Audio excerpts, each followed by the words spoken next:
When Jesus sent out his disciples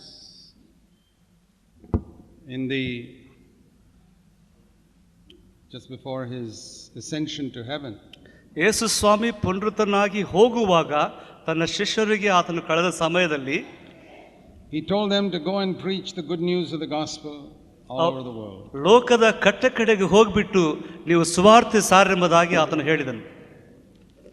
And those disciples were very faithful in presenting that gospel everywhere they went. ಆ ಒಂದು ಸುವಾರ್ತೆಯನ್ನು ಹೇಳುವುದರಲ್ಲಿ ಆ ಶಿಷ್ಯರು ನಂಬಿಗಸ್ತರಾಗಿ ಹೊರಟು ಹೋಗಿ ಸಾರಿದರು. And what that gospel was, we read particularly in the writings of the Apostle Paul. ನಾವು ನೋಡ್ತಾ ಇದ್ದೇವೆ ಆ ಸುವಾರ್ತೆ ಏನೆಂಬುದಾಗಿ ಪೌಲನು ತನ್ನ ಪತ್ರಿಕೆಯಲ್ಲಿ ಸ್ಪಷ್ಟವಾಗಿ ಬರೆದಿದ್ದಾನೆ. And also the writings of Peter and John that we got in the New Testament. ಪೇತ್ರ ಮತ್ತು ಯೋಹಾನ ಮತ್ತು ಹೊಸ ಒಡಂಬಡಿಕೆಯ ಬಹಳಷ್ಟು ಪತ್ರಿಕೆಗಳಲ್ಲಿ ಬರೆಯುವುದನ್ನು ನೋಡ್ತಾ ಇದ್ದೇವೆ.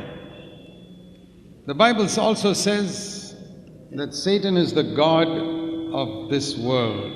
ದೇವರ ವಾಕ್ಯ ನಮಗೆ ಹೇಳ್ತಾ ಇದೆ ಸೈತಾನನು ಈ ಲೋಕಕ್ಕೆ ದೇವರಾಗಿದ್ದಾನೆ. And there are many things that Satan does. ಸೈತಾನನು ಬಹಳಷ್ಟು ಕೆಲಸಗಳು ಮಾಡುವನಾಗಿದ್ದಾನೆ. One of the things that Satan does ಒಂದು ಸೈತಾನ ಮಾಡುವುದಾಗಿದೆ is mentioned in 2 Corinthians chapter 4. ಎರಡನೇ ಕೊರಿಂಥ ಪತ್ರಿಕೆಯಲ್ಲಿ 4ನೇ ಸಂಧಿಯಲ್ಲಿ ಬರೆಯಲ್ಪಟ್ಟಿದೆ. 2 Corinthians chapter 4. ಎರಡನೇ ಕೊರಿಂಥ 4ನೇ ಸಂಧಿ. We read, the god of this world has blinded the minds of the unbelieving, that they might not see the light of the gospel of the glory of Christ, who is the image of God. 2 Corinthians 4 verse 4. 4ನೇ ವಚನದಲ್ಲಿ ನಾವು ಓದಿಕೊಳ್ಳುತ್ತೇವೆ, ಇದರಲ್ಲಿ ದೇವರು ಪ್ರತಿರೂಪವಾಗಿರುವ ಕ್ರಿಸ್ತನ ಪ್ರಭಾವವನ್ನು ತೋರಿಸುವ ಸುವಾರ್ತೆಯ ಪ್ರಕಾಶ ಉದಯವಾಗಬಾರದೆಂದು ಈ ಪ್ರಪಂಚದ ದೇವರು ನಂಬಿಕೆಯಿಲ್ಲದವರ ಮನಸ್ಸನ್ನು ಮಂಕು ಮಾಡಿದನು. So in verse 3 it says this gospel is hidden from certain people. ಈ ಸುವಾರ್ತೆಯು ಕೆಲ ಜನರಿಂದ ಮುಚ್ಚಲ್ಪಟ್ಟಿದೆ. Because Satan has blinded their eyes so that they can't see this light. ಸೈತಾನು ಅವರ ಕಣ್ಣುಗಳನ್ನು ಕುರುಡು ಮಾಡಿದ್ದಾನೆ, ಅದಕ್ಕಾಗಿ ಅವರು ನೋಡಲಿಕ್ಕೆ ಸಾಧ್ಯವಿಲ್ಲ. Now why is it that Satan is able to blind certain people's eyes but he's not able to blind certain other people's eyes? ಕೆಲವು ಜನರ ಕಣ್ಣನ್ನು ಆತನು ಮುಚ್ಚಿದ್ದಾನೆ, ಕೆಲವು ಜನರ ಕಣ್ಣುಗಳನ್ನು ತೆರೆದಿದ್ದಾನೆ. ಯಾಕೆ ಈ ರೀತಿಯಾಗಿ ಮಾಡ್ತಾ ಇದ್ದಾನೆ? I mean, God loves everybody. ಆದರೆ ದೇವರು ಎಲ್ಲರನ್ನು ಪ್ರೀತಿಸ್ತಾ ಇದ್ದಾನೆ. Jesus died for the sins of the whole world. ನಾವು ನೋಡ್ತೇವೆ ಯೇಸು ಸ್ವಾಮಿ ಎಲ್ಲರ ಪಾಪಗಳಿಗಾಗಿ ಸತ್ತನು. And God wants everybody to be saved. ದೇವರು ಎಲ್ಲರೂ ರಕ್ಷಿಸಲ್ಪಡಬೇಕೆಂಬುದಾಗಿ ಇಷ್ಟಪಡ್ತಾ ಇದ್ದಾನೆ. He doesn't want anybody to perish. ಯಾರು ನಾಶವಾಗಿ ಹೋಗಬಾರದು. When Christ died on the cross and shed his blood, ಯೇಸು ಸ್ವಾಮಿ ಆ ಶಿಲುಬೆ ಮೇಲೆ ಸತ್ತುವಾಗ ನಾವು ರಕ್ಷಿಸಲ್ಪಡಬೇಕು. He died and he shed his blood for every single person in the whole world. ಯೇಸು ಸ್ವಾಮಿ ತನ್ನ ರಕ್ತವನ್ನು ಸುರಿಸುವ ಮೂಲಕವಾಗಿ ಈ ಲೋಕದಲ್ಲಿರುವಂತಹ ಪ್ರತಿ ಒಬ್ಬನು ರಕ್ಷಿಸಲ್ಪಡಬೇಕು. He took the punishment for the sins of the whole world. ಇಡೀ ಲೋಕದ ತೀರ್ಪನ್ನು ತನ್ನ ಮೇಲೆ ತಕ್ಕೊಂಡನು. That is very clear. ಅದು ಸ್ಪಷ್ಟವಾಗಿದೆ. I want you to read that verse in 1 John chapter 2. 1ನೇ ಯೋಹಾನ 2ನೇ ಸಂಧಿಯಲ್ಲಿ ನೋಡ್ಕೊಳ್ತೇವೆ. In 1 John 2 and verse 2 it says, Jesus himself is the propitiation for our sins, and not for ours only, but for this that also for the sins of the whole world. 2ನೇ ವಚನದಲ್ಲಿ ನಾವು ನೋಡ್ಕೊಳ್ತಾ ಇದ್ದೇವೆ, ಆತನು ನಮ್ಮ ಪಾಪಗಳು ನಿವಾರಣೆ ಮಾಡುವ ಯಜ್ಞವಾಗಿದ್ದಾನೆ, ನಮ್ಮ ಪಾಪಗಳನ್ನು ಮಾತ್ರವಲ್ಲದೆ ಸಮಸ್ತ ಲೋಕದ ಪಾಪಗಳನ್ನು ಸಹ ನಿವಾರಣೆ ಮಾಡುತ್ತಾನೆ. That is so clear. ಅಲ್ಲಿ ಸ್ಪಷ್ಟವಾಗಿದೆ That when Jesus died, he died for the sins of every single person born into this world from the time of Adam. ಯೇಸು ಸ್ವಾಮಿ ಈ ಲೋಕಕ್ಕೆ ಸಾಯುವಾಗ ಈ ಲೋಕದಂತ ಪ್ರತಿ ಒಂದು ಸೃಷ್ಟಿಸಲ್ಪಟ್ಟಂತ ವ್ಯಕ್ತಿಗೋಸ್ಕರ ಆತನು ಸತ್ತನು. And God did not want in all these years anybody to perish. ದೇವರು ಇಷ್ಟೆಲ್ಲ ವರ್ಷಗಳಲ್ಲಿ ಯಾರು ನಾಶವಾಗಿ ಹೋಗಬಾರದೆಂಬುದಾಗಿ ಆಸೆ ಪಟ್ಟಿದ್ದಾನೆ. He doesn't want anybody in the world to perish today. ಈ ಲೋಕದಲ್ಲಿರುವಂತ ಒಬ್ಬ ವ್ಯಕ್ತಿ ಆದರೂ ನಾಶವಾಗಿ ಹೋಗಬಾರದು. He wants everybody to be saved. ಪ್ರತಿಯೊಬ್ಬರು ರಕ್ಷಿಸಲ್ಪಡಬೇಕು. But very, very few are really saved. ಆದರೆ ಸ್ವಲ್ಪ ಜನರು ರಕ್ಷಿಸಲ್ಪಡ್ತಾರೆ. Why is that? ಯಾಕೆ ಆ ರೀತಿಯಾಗಿ? It is like saying that all the people are dying of some sickness, the medicine is available, it is free, but they are not taking the medicine. ಕೆಲವು ಜನರು ಅನಾರೋಗ್ಯದಿಂದ ನರಳುತ್ತಿದ್ದಾರೆ, ಅಲ್ಲಿ ಔಷಧ ಇದೆ, ಆದರೆ ಔಷಧ ತಕೊಳ್ಳಿಕ್ಕೆ ಸಿದ್ಧರಿಲ್ಲ. Now if the medicine was expensive, then we can understand why some people don't take it. ಒಂದು ವೇಳೆ ಔಷಧ ಬೆಲೆಯುಳ್ಳದಾಗಿದ್ರೆ ಅದು ತಗೊಳ್ಳಿಕ್ಕೆ ಕಷ್ಟಕರವಾಗಿದೆ. But when the medicine is free, ಆದರೆ ಔಷಧ ಉಚಿತವಾಗಿರುವಾಗ, and you don't even have to travel any distance to get the medicine, ನೀವು ದೂರವಾಗಿ ಹೋಗಬೇಕಲ್ಲ ಔಷಧ ತಗೊಳ್ಳೋದಕ್ಕಾಗಿ, you can get it right where you are. ನೀವು ಎಲ್ಲಿದ್ರೆ ಅಲ್ಲಿ ಪಡ್ಕೊಳ್ಬಹುದು. Then why don't people take the medicine? ಯಾಕೆ ಔಷಧ ತಗೊಳ್ತಾ ಇಲ್ಲ? ಅದರಿಂದ ನಿವಾರಣೆ ಆಗ್ತಿರುವಾಗ. Because like we read in the first verse, Satan has blinded their eyes. ನಾವು ಮೊದಲು ನೋಡಿಕೊಳ್ಳುವಂತ ವಾಕ್ಯದ ಪ್ರಕಾರ ಸೈತಾನನು ಮನುಷ್ಯರನ್ನು ಕುರುಡರನ್ನಾಗಿ ಮಾಡಿದ್ದಾನೆ. So what does he blind the eyes of man to? ಹಾಗಾದರೆ ಸೈತಾನನು ಮನುಷ್ಯರ ಕಣ್ಣು ಮುಚ್ಚಿ ಯಾಕೆ ಮಾಡಿದ್ದಾನೆ? First of all, he blinds the eyes of people to see their real condition. ಆತನು ಸೈತಾನನು ಕಣ್ಣುಗಳು ಯಾಕೆ ಮುಚ್ಚಿದರಂದ್ರೆ ತಮ್ಮ ಸ್ವಂತ ಜೀವಿತ ನೋಡಬಾರ್ದೆಂಬುದಾಗಿ. No, all people will say, I'm not a perfectly good man. ನಾನು ಪರಿಪೂರ್ಣವಾದ ಮನುಷ್ಯನಲ್ಲ ಎಂದು ಎಲ್ಲರೂ ಹೇಳ್ತಾರೆ. Everybody will say that. ಎಲ್ಲರೂ ಹೇಳ್ತಾ ಇದ್ದಾರೆ. But they will not see how serious the disease of sin is. ಆದರೆ ಆ ಒಂದು ಪಾಪದ ಅನಾರೋಗ್ಯತೆ ಎಷ್ಟು ಮಟ್ಟಿಗೆ ಕೆಟ್ಟದಾಗಿದೆ ಬಗ್ಗೆ ನೋಡ್ತಾ ಇಲ್ಲ. You know, you will go to take a medicine only if you realize your sickness is very serious. ಆದರೆ ನೀವು ಔಷಧ ತಗೊಳ್ಬೇಕೆಂದು ಹೋಗುವಾಗ ನಿಮ್ಮ ಅನಾರೋಗ್ಯ ಎಷ್ಟು ಕೆಟ್ಟದಾಗಿದೆ ಬಗ್ಗೆ ತಿಳ್ಕೊಳ್ತೀರಾ. Nowadays there is this terrible disease called AIDS. ಈ ಒಂದು ಭಯಂಕರವಾದಂತ ಏಡ್ಸ್ ರೋಗ ಇದೆ. There is no cure for it. ಅದಕ್ಕೆ ಯಾವ ಪರಿಣಾಮ ಇಲ್ಲ. People who get that disease, they have to just wait to die. ಆ ಒಂದು ರೋಗ ಅವ್ರಿಗೆ ಬರುವಾಗ ಅವರು ಸಾಯುವುದಕ್ಕಾಗಿ ಸಿದ್ಧರಾಗಿರ್ಬೇಕು. And it is so bad that even the relatives push them out of the house saying, don't stay here because we also may get it from you. ಅದು ಇಂಥ ಭಯಂಕರವಾದಂತ ರೋಗವಾಗಿದೆ, ಅವರ ಸ್ವಂತ ಸಂಬಂಧಿಕರು ಸಹ ಮನೆಯಿಂದ ಹೊರಗೆ ಹಾಕ್ಬಿಡ್ತಾರೆ. There's no cure for it. ಅದಕ್ಕೆ ಸ್ವಸ್ಥತೆ ಇಲ್ಲ. But supposing somebody has discovered a cure. ಆದ್ರೆ ಯಾರೋ ಅದಕ್ಕೆ ಸ್ವಸ್ಥತೆಯ ಔಷಧ ಹುಡುಕ್ತಾರೆ ಎಂಬುದಾಗಿ. And he is such a good man that he makes that medicine available free. ಆ ಒಂದು ಔಷಧ ಮಾಡಿದ ಮೇಲೆ ಅದು ಉಚಿತವಾಗಿ ಮಾಡ್ತಾನೆ. Then if somebody doesn't go and take that medicine, what is the reason? ಆ ಔಷಧ ತಗೊಳ್ಳದಿದ್ರೆ ಅದರ ಕಾರಣವೇನು?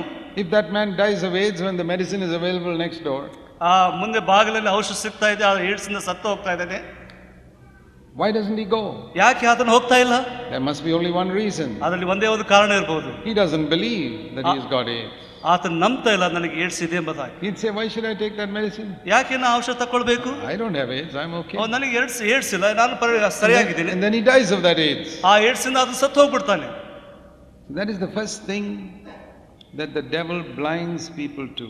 ಮೊದಲನೇದಾಗಿ ಸೈತಾನನು ನಮ್ಮನ್ನು ಕುರುಡನಾಗಿ ಮಾಡ್ತಾನೆ. Even Christians, ಕ್ರೈಸ್ತರನ್ನು, they don't realize that sin is such a terrible sickness. ನಮ್ಮ ಜೀವನದಲ್ಲಿ ಪಾಪ ಎಂಬುವಂಥದ್ದು ಭಯಂಕರವಾದಂಥ ರೋಗವಾಗಿದೆ. I can ask all of you sitting here. ಇಲ್ಲಿ ಕೂತ್ರು ಎಲ್ಲ ನಾನು ಕೇಳ್ತಾ ಇದ್ದೇನೆ. We don't have to talk about other people because they are not here. ಬೇರೆ ವಿಷಯದಲ್ಲಿ ಮಾತಾಡೋದು ಅವಶ್ಯ ಇಲ್ಲ, ಯಾಕಂದ್ರೆ ಅವ್ರು ಇಲ್ಲಿ ಇಲ್ಲಿಲ್ಲ. I'm talking to you. ನಿಮಗೆ ಮಾತಾಡ್ತಾ ಇದ್ದೇನೆ. I want to ask you a question. ನಿಮಗೆ ಪ್ರಶ್ನೆ ಕೇಳ್ತಾ ಇದ್ದೀನಿ. How many of you can honestly say that you really believe that sin is worse than AIDS? ಎಷ್ಟು ಜನರು ಯಥಾರ್ಥವಾಗಿ ನೀವು ಹೇಳ್ಬೋದು ಆ ಏಡ್ಸ್ಗಿಂತ ಪಾಪವು ಭಯಂಕರವಾದಂಥ ರೋಗವಾಗಿದೆ? That any sin is much worse than getting AIDS. ನಮ್ಮ ಜೀವನದಲ್ಲಿ ಎಂಥ ಭಯಂಕರವಾದಂಥ ಪಾಪ ಆ ಏಡ್ಸ್ಗಿಂತ ಭಯಂಕರವಾದಂಥ ಪಾಪವಾಗಿದೆ. That getting angry and losing my temper is worse than getting AIDS. ನಾನು ಸಿಟ್ಟುಕೊಂಡು ನನ್ನ ಎಲ್ಲ ಕಂಟ್ರೋಲ್ ಕಳ್ಕೊಳ್ಳುವಾಗ ಅದು ಭಯಂಕರವಾದಂಥ ಏಡ್ಸ್ಗಿಂತ ಪಾಪವಾಗಿದೆ. That having an unforgiving, bitter spirit against somebody else is worse than having AIDS. ನಮ್ಮ ಜೀವನದಲ್ಲಿ ಕ್ಷಮಿಸಲಾರದಂಥ ಒಂದು ಜೀವಿತ ಕಹಿಬಾರ್ ಇಟ್ಕೊಳ್ಳೋದು ನಮ್ಮ ಜೀವನದಲ್ಲಿ ಏಡ್ಸ್ಗಿಂತ ಭಯಂಕರವಾದ ಪಾಪವಾಗಿದೆ. That to doubt God is worse than getting AIDS. ನಮ್ಮ ಜೀವನದಲ್ಲಿ ದೇವರನ್ನು ಸಂದೇಶ ಪಡಿಸುವಂಥದ್ದು ಆ ಏಡ್ಸ್ಗಿಂತ ಭಯಂಕರವಾಗಿದೆ. That to have adulterous thoughts in my mind is worse than getting AIDS. ನನ್ನಲ್ಲಿ ತಲೆಯಲ್ಲಿ ವ್ಯಭಿಚಾರ ಆಲೋಚನೆ ಇಟ್ಕೊಳ್ಳುವಂಥದ್ದು ಆ ಏಡ್ಸ್ಗಿಂತ ಭಯಂಕರವಾದ ಜೀವಿತವಾಗಿದೆ. That to be unfaithful to your wife, even in your mind, is worse than getting AIDS. ಅಪನಂಬಿಗಸ್ತರಾಗಿದ್ಕೊಂಡು ನನ್ನ ಹೆಂಡತಿಗೆ ನಾನು ನನ್ನ ಜೀವನದಲ್ಲಿ ಏಡ್ಸ್ಗಿಂತ ಭಯಂಕರವಾದಂಥ ಅನಾರೋಗ್ಯದಲ್ಲಿದ್ದೆ. That to cheat other people is worse than getting AIDS. ಮೋಸ ಮಾಡುವಂಥದ್ದು ಆ ಏಡ್ಸ್ಗಿಂತ ಭಯಂಕರವಾದಂಥ ರೋಗವಾಗಿದೆ. Or some more subtle sins. ಕೆಲವು ರಹಸ್ಯವಾಗಿರುವಂಥ ಪಾಪ like pride. How many people believe that pride is worse than AIDS? ಎಷ್ಟು ಜನ ನಂಬ್ತಾ ಇದ್ದಾರೆ ಗರ್ವ ಅನ್ನುವಂಥದ್ದು ಏಡ್ಸ್ಗಿಂತ ಭಯಂಕರ ರೋಗವಾಗಿದೆ. Or selfishness is worse than AIDS. ಸ್ವಾರ್ಥ ಆ ಏಡ್ಸ್ಗಿಂತ ಭಯಂಕರವಾದ ಅನಾರೋಗ್ಯವಾಗಿದೆ. Seeking to please men rather than please God, that is worse than AIDS. ಮನುಷ್ಯರನ್ನು ಮೆಚ್ಚಿಸುವಂಥದ್ದು ಅದಕ್ಕಿಂತ ಹೆಚ್ಚಾಗಿ ನಮ್ಮ ಜೀವನದಲ್ಲಿ ದೇವರು ಮೆಚ್ಚಿಸಿರುವಂಥದ್ದು ನಮ್ಮ ಜೀವನದಲ್ಲಿ ಏಡ್ಸ್ಗಿಂತ ಭಯಂಕರ ಅನಾರೋಗ್ಯವಾಗಿದೆ. Or to be a miser and to keep things to myself without helping other people in need, that is worse than AIDS. ನನ್ನ ಜೀವನದಲ್ಲಿ ಬೇರೆಯವರಿಗೆ ಕೊಡದೆ ನನಗೋಸ್ಕರ ಇಟ್ಕೊಂಡು ಜೀವಿಸುವಂತ ಜೀವಿತ ಏಡ್ಸ್ಗಿಂತ ಭಯಂಕರವಾದಂತ ರೋಗವಾಗಿದೆ. That to hate anybody, even to hate your enemies, is worse than AIDS. ನಮ್ಮ ಜೀವನದಲ್ಲಿ ನನ್ನ ವೈರಿಯನ್ನು ಹಗೆ ಮಾಡುವಂಥದ್ದು ಏಡ್ಸ್ಗಿಂತ ಭಯಂಕರ ರೋಗವಾಗಿದೆ. You know, people can say they are sinners, but they don't realize how serious sin is. ಜನರು ಹೇಳ್ತಾರೆ ನಾವು ಪಾಪಿಗಳೆಂಬುದಾಗಿ, ಆದರೆ ಪಾಪ ಎಂತ ಭಯಂಕರವಾಗಿದೆ ಎಂಬುದಾಗಿ ತಿಳ್ಕೊಳ್ತಾ ಇಲ್ಲ.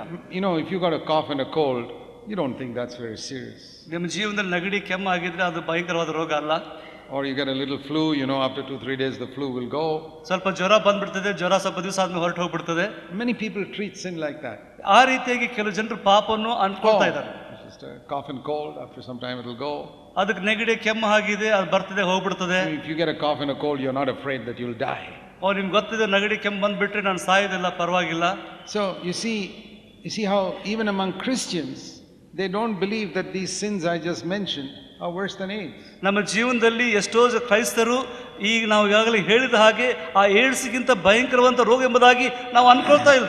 Now why do I say these sins are worse than AIDS? ನಾನು ಯಾಕೆ ಈ ಏಡ್ಸ್ಗಿಂತ ಭಯಂಕರ ರೋಗವಾಗಿದೆ ಹೇಳ್ತಾ ಇದ್ದೇನೆ? Because nobody goes to hell because they get AIDS.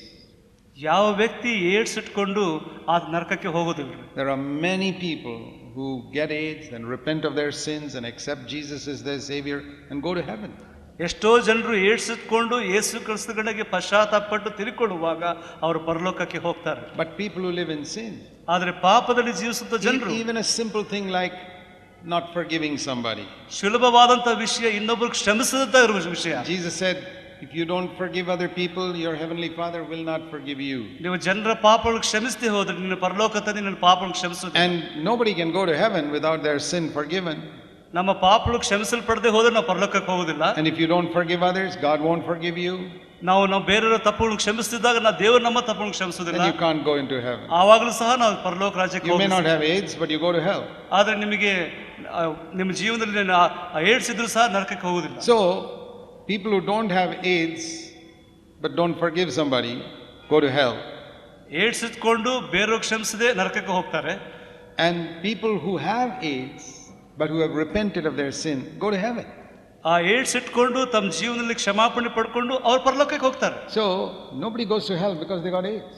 ಅವರು ಏಡ್ಸ್ ಇದ್ದಕ್ಕೋಸ್ಕರ ಅವರು ನರಕಕ್ಕೆ ಹೋಗೋದಿಲ್ಲ ಯಾರು. But people go to hell because they sin. ಆದ್ರೆ ನರಕಕ್ಕೆ ಹೋಗ್ತಾರೆ ಅವರು ಪಾಪ ಮಾಡುವಾಗ. So which is worse? ಯಾವುದು ಕೆಟ್ಟದಾಗಿದೆ? AIDS or sin? ಏಡ್ಸೋ ಪಾಪವೋ? Definitely sin. ಖಂಡಿತವಾಗಿ ಪಾಪ. But how many believers believe that? ಎಷ್ಟು ನಮ್ಮ ವಿಶ್ವಾಸಿಗಳು ನಂಬ್ತಾ ಇದ್ದೇವೆ? I mean, if for example you went for a blood test and the doctor says, I've got some bad news for you. ಒಬ್ಬ doctor ಹತ್ರ ಹೋಗ್ಬಿಟ್ಟು ನಿಮ್ಮ ರಕ್ತ ಪರೀಕ್ಷೆ ಮಾಡ್ತೀನಿ, ನಿನಗೆ ಒಂದು ಕೆಟ್ಟ ಸಂದೇಶ ಇದೆ. I'm very sorry to say, but your blood test reveals that you got AIDS. ಅವ್ರು ಹೇಳ್ತಾರೆ, ನಾನು ಹೇಳೋದಕ್ಕೆ ದುಃಖ ಪಡ್ತಾ ಇದ್ದೇನೆ, ನಿನಗೆ ರಕ್ತದ ಪರೀಕ್ಷೆ ಹೇಳ್ತಾ ಇದೆ, ನಿನಗೆ AIDS. And you say, how did I get that? ಹೇಗೆ ಬಂತು ನನಗೆ ಅದು? He asked, did you go for some injection? Maybe the needle was infected or something. You must have got it some way. ನೀವು ಎಲ್ಲೇ ಹೋಗಿ injection ತಗೊಳ್ಳುವಾಗ ಆ ಸೂಜಿ ಚುಚ್ಚುವಾಗ ನಿಮಗೆ ಏಡ್ಸ್ ಬಂದಿರಬಹುದು, ಹೇಗೋ ಬಂದಿರಬಹುದು. Can you imagine what your state of mind will be? ಆ ಸಮಯದಲ್ಲಿ ನಿಮ್ಮ ಮನಸ್ಸು ಏನ್ ಮಾಡ್ತಾ ಇದೆ? You'll be in a panic. ನೀವು ಒಂದು ಸೋತುವಾದಂತ ಪರಿಸ್ಥಿತಿ ಇರ್ತೀರಾ. What's happened to me now? How long will I live? ನಾನು ಎಷ್ಟು ಸಮಯ ಜೀವಿಸ್ಲಿಕ್ಕೆ ಏನ್ ಮಾಡ್ಲಿಕ್ಕಿದ್ದೇನೆ? All over the world nobody has found a cure for this. ಇಡೀ ಲೋಕದ ಎಲ್ಲಾ ಕಡೆಗೆ ಇದಕ್ಕೋಸ್ಕರ ಪರಿಣಾಮ ಕಂಡುಹಿಡಿದಿಲ್ಲ. You'll be depressed and you won't go to work. ನೀವು ನಿರಾಶರಾಗ್ತೀರಿ, ಕೆಲಸ ಮಾಡೋದಿಲ್ಲ. Can you imagine what your state of mind will be? ನಿಮ್ಮ ಮನಸ್ಸು ಯಾವ ರೀತಿಯಾಗಿರ್ತದೆ ಆ ಸಮಯದಲ್ಲಿ? You know how your mind will be if that was the blood report. ನಿಮಗೆ ಗೊತ್ತಾಗ್ತದೆ ಆ ಒಂದು ಪರೀಕ್ಷೆಯ ಆ ರಕ್ತದ report. But when you sin, ನೀವು ಪಾಪ ಮಾಡುವಾಗ it doesn't affect your mind at all. You sleep peacefully and you're quite happy. ನಿಮಗೆ ಯಾವ ಮನಸ್ಸಲ್ಲಿ ಏನು ಪಶ್ಚಾತ್ತಾಪ ಅಥವಾ ಏನು ಬರುವುದಿಲ್ಲ, ಆರಾಮಾಗಿ ಮಲ್ಕೊಳ್ತೀರಾ. How is that possible? ಯಾಕೆ ಆ ರೀತಿಯಾಗಿ ಸಾಧ್ಯವಾಗಿದೆ? Sin is worse than AIDS, but you sleep peacefully at night. ಆದ್ರೆ ನೋಡ್ತಾ ಇದ್ದೇವೆ, ಆ ಏಡ್ಸ್ಗಿಂತ ಪಾಪವು ಭಯಂಕರವಾಗಿದೆ, ಆದ್ರೆ ನಾವು ಯಾವ ನಿಶ್ಚಿಂತೆ ಇಲ್ಲದೆ ಮಲ್ಕೊಳ್ತಾ ಇದ್ದೇವೆ. One reason for that. ಅದಕ್ಕೆ ಒಂದು ಕಾರಣ ಇದೆ. Satan has blinded your eyes so that you don't see the seriousness of sin. ಸೈತಾನ ನಮ್ಮ ಕಣ್ಣುಗಳನ್ನು ಮುಚ್ಚಿಬಿಟ್ಟಿದ್ದಾನೆ, ಅದರ ಮೂಲಕವಾಗಿ ಪಾಪವಂತದ್ದು ನಾವು ಪಾಪದ ರೋಗ ಭಯಂಕರ. Why does he not want you to see the seriousness of sin? ಆ ಪಾಪದ ಗಂಭೀರತೆ ಯಾಕೆ ನೋಡ್ಲಿಕ್ಕೆ ಬಿಡ್ತಾ ಇಲ್ಲ ನಮಗೆ? Because he wants you to die and join him in hell. ನೀವು ಪಾಪಕ್ಕಾಗಿ ಜೀವಿಸಿ ಸತ್ ಬಿಡಬೇಕು, ಆತನ ನರಕದಲ್ಲಿ ಅವನೊಟ್ಟಿಗಿರಬೇಕು. Satan is going to be in the lake of fire for eternity. ಆತನ ಬೆಂಕಿಯಲ್ಲಿ ಆ ನರಕದಲ್ಲಿ ಇರಲಿಕ್ಕಿದ್ದಾನೆ ನಿತ್ಯತ್ವವಾಗಿ. And he wants you to join him there for eternity. ನಿಮ್ಮ ನಿತ್ಯತ್ವ ಆತನೊಟ್ಟಿಗೆ ಸೇರಬೇಕೆಂಬುದಾಗಿ ಆತನ ಇಷ್ಟಪಡ್ತಾ ಇದ್ದಾನೆ. So his first method is this. ಆತನ ಮೊದಲನೇ ಒಂದು ಉದ್ದೇಶ, that he blinds your eyes to see the seriousness of sin. ನಮ್ಮ ಕಣ್ಣುಗಳನ್ನು ಕುರುಡು ಮಾಡಿ ಪಾಪದ ಗಂಭೀರತೆ ನಮ್ಮನ್ನು ತೆಗೆದು ಹಾಕ್ತಾನೆ. So I hope that blindness will go from your eyes this evening. ಈ ಸಾಯಂಕಾಲ ನಾನು ನಿರೀಕ್ಷಿಸ್ತಾ ಇದ್ದೇನೆ ನಿಮ್ಮೆಲ್ಲರುವಂತ ಕುರುಡುತನ ಹೋಗ್ಬೇಕೆಂಬುದಾಗಿ. You know, that blindness of the heart is more serious than blindness of the eyes. ನಮ್ಮ ಕಣ್ಣಿನ ಕುರುಡುಗತೆಯು ನಮ್ಮ ಹೃದಯದ ಕುರುಡುತನ ಭಯಂಕರವಾಗಿದೆ. You can be blind with your physical eyes and go to heaven. ನಿಮ್ಮ ಕಣ್ಣು ನಿಜವಾದಂತ ಕಣ್ಣುಗಳು ಕುರುಡಾಗಿದ್ಕೊಂಡು ನಾವು ಪರಲೋಕ But if you are blind in your heart, ಆದ್ರೆ ನಮ್ಮ ಆತ್ಮದಲ್ಲಿ you can be ಕುರುಡಾಗಿದ್ರೆ deceived about your condition forever. ನಿಮ್ಮ ಜೀವಿತ ನೋಡುವಾಗ So you can be deceived. ನೀವು ಮೋಸ ಹೋಗ್ತೀರಾ. And there was blind people who came to Jesus ಯೇಸು ಸ್ವಾಮಿ ಹತ್ರ ಕುರುಡರು when he ಬಂದರು was on earth, ಆ ಲೋಕದಲ್ಲಿರುವಾಗ. and Jesus asked them, what do you want me to do for you? ಆ ಯೇಸು ಸ್ವಾಮಿ ಕೇಳಿ ನಿಮಗೆ ಏನ್ ಮಾಡ್ಬೇಕಂತ ಇಚ್ಛಿಸ್ತಾ You ಇದ್ದೀರಾ? know, Jesus didn't just go around healing blind people everywhere. ಕುರುಡರು ಎಲ್ಲಾ ಕಡೆ ಹೋಗ್ಬಿಟ್ಟು ಯೇಸು ಸ್ವಾಮಿ ಸ್ವಸ್ಥ No. ಮಾಡಲಿಲ್ಲ. They came to him. ಅವ್ರು ಆತನ ಹತ್ರ ಬಂದ್ರು. He asked them, what do you want? ಅವ್ರು ಕೇಳಿ ನಿಮಗೆ ಏನ್ ಬೇಕು? They said, Lord, we want our eyes to be open. ಸ್ವಾಮಿ ನಮ್ಮ ಕಣ್ಣುಗಳು ತೆರಿಬೇಕು. He said, okay. ಆಯ್ತು ಸರಿ.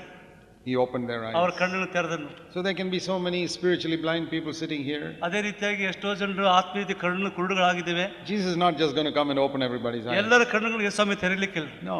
ಇಲ್ಲ. First of all, he'll wait to see whether you will acknowledge that you are blind. ನೀವು ಕುರುಡರಾಗಿದ್ದೆಂಬುದಾಗಿ ಅಂದುಕೊಳ್ತಿದ್ದೀರಾ? How many of you will say, Lord, I have not seen the seriousness of sin till ದೇವರೇ, tonight? ಈ ಪಾಪದ ಗಂಭೀರತೆ ನನ್ನ ಜೀವನದಲ್ಲಿ ನಾನು ನೋಡಿಲ್ಲ ಸ್ವಾಮಿ. I knew sin was a bad thing. ಖಂಡಿತ ಆ ಪಾಪ ಅಂತ ಭಯಂಕರವಾಗಿದೆ. I always thought it was like a cough and cold or a little fever or something like that. ನಾನು ಅನ್ಕೊಳ್ತಾ ಇದ್ದೆ ಒಂದು ಪಾಪ ಅನ್ನುವಂಥದ್ದು ಒಂದು ನೆಗಡಿ ಕೆಮ್ಮು ಆಗಿದೆ, ಅದು ಒಂದು ಜ್ವರದಂತಿದೆ.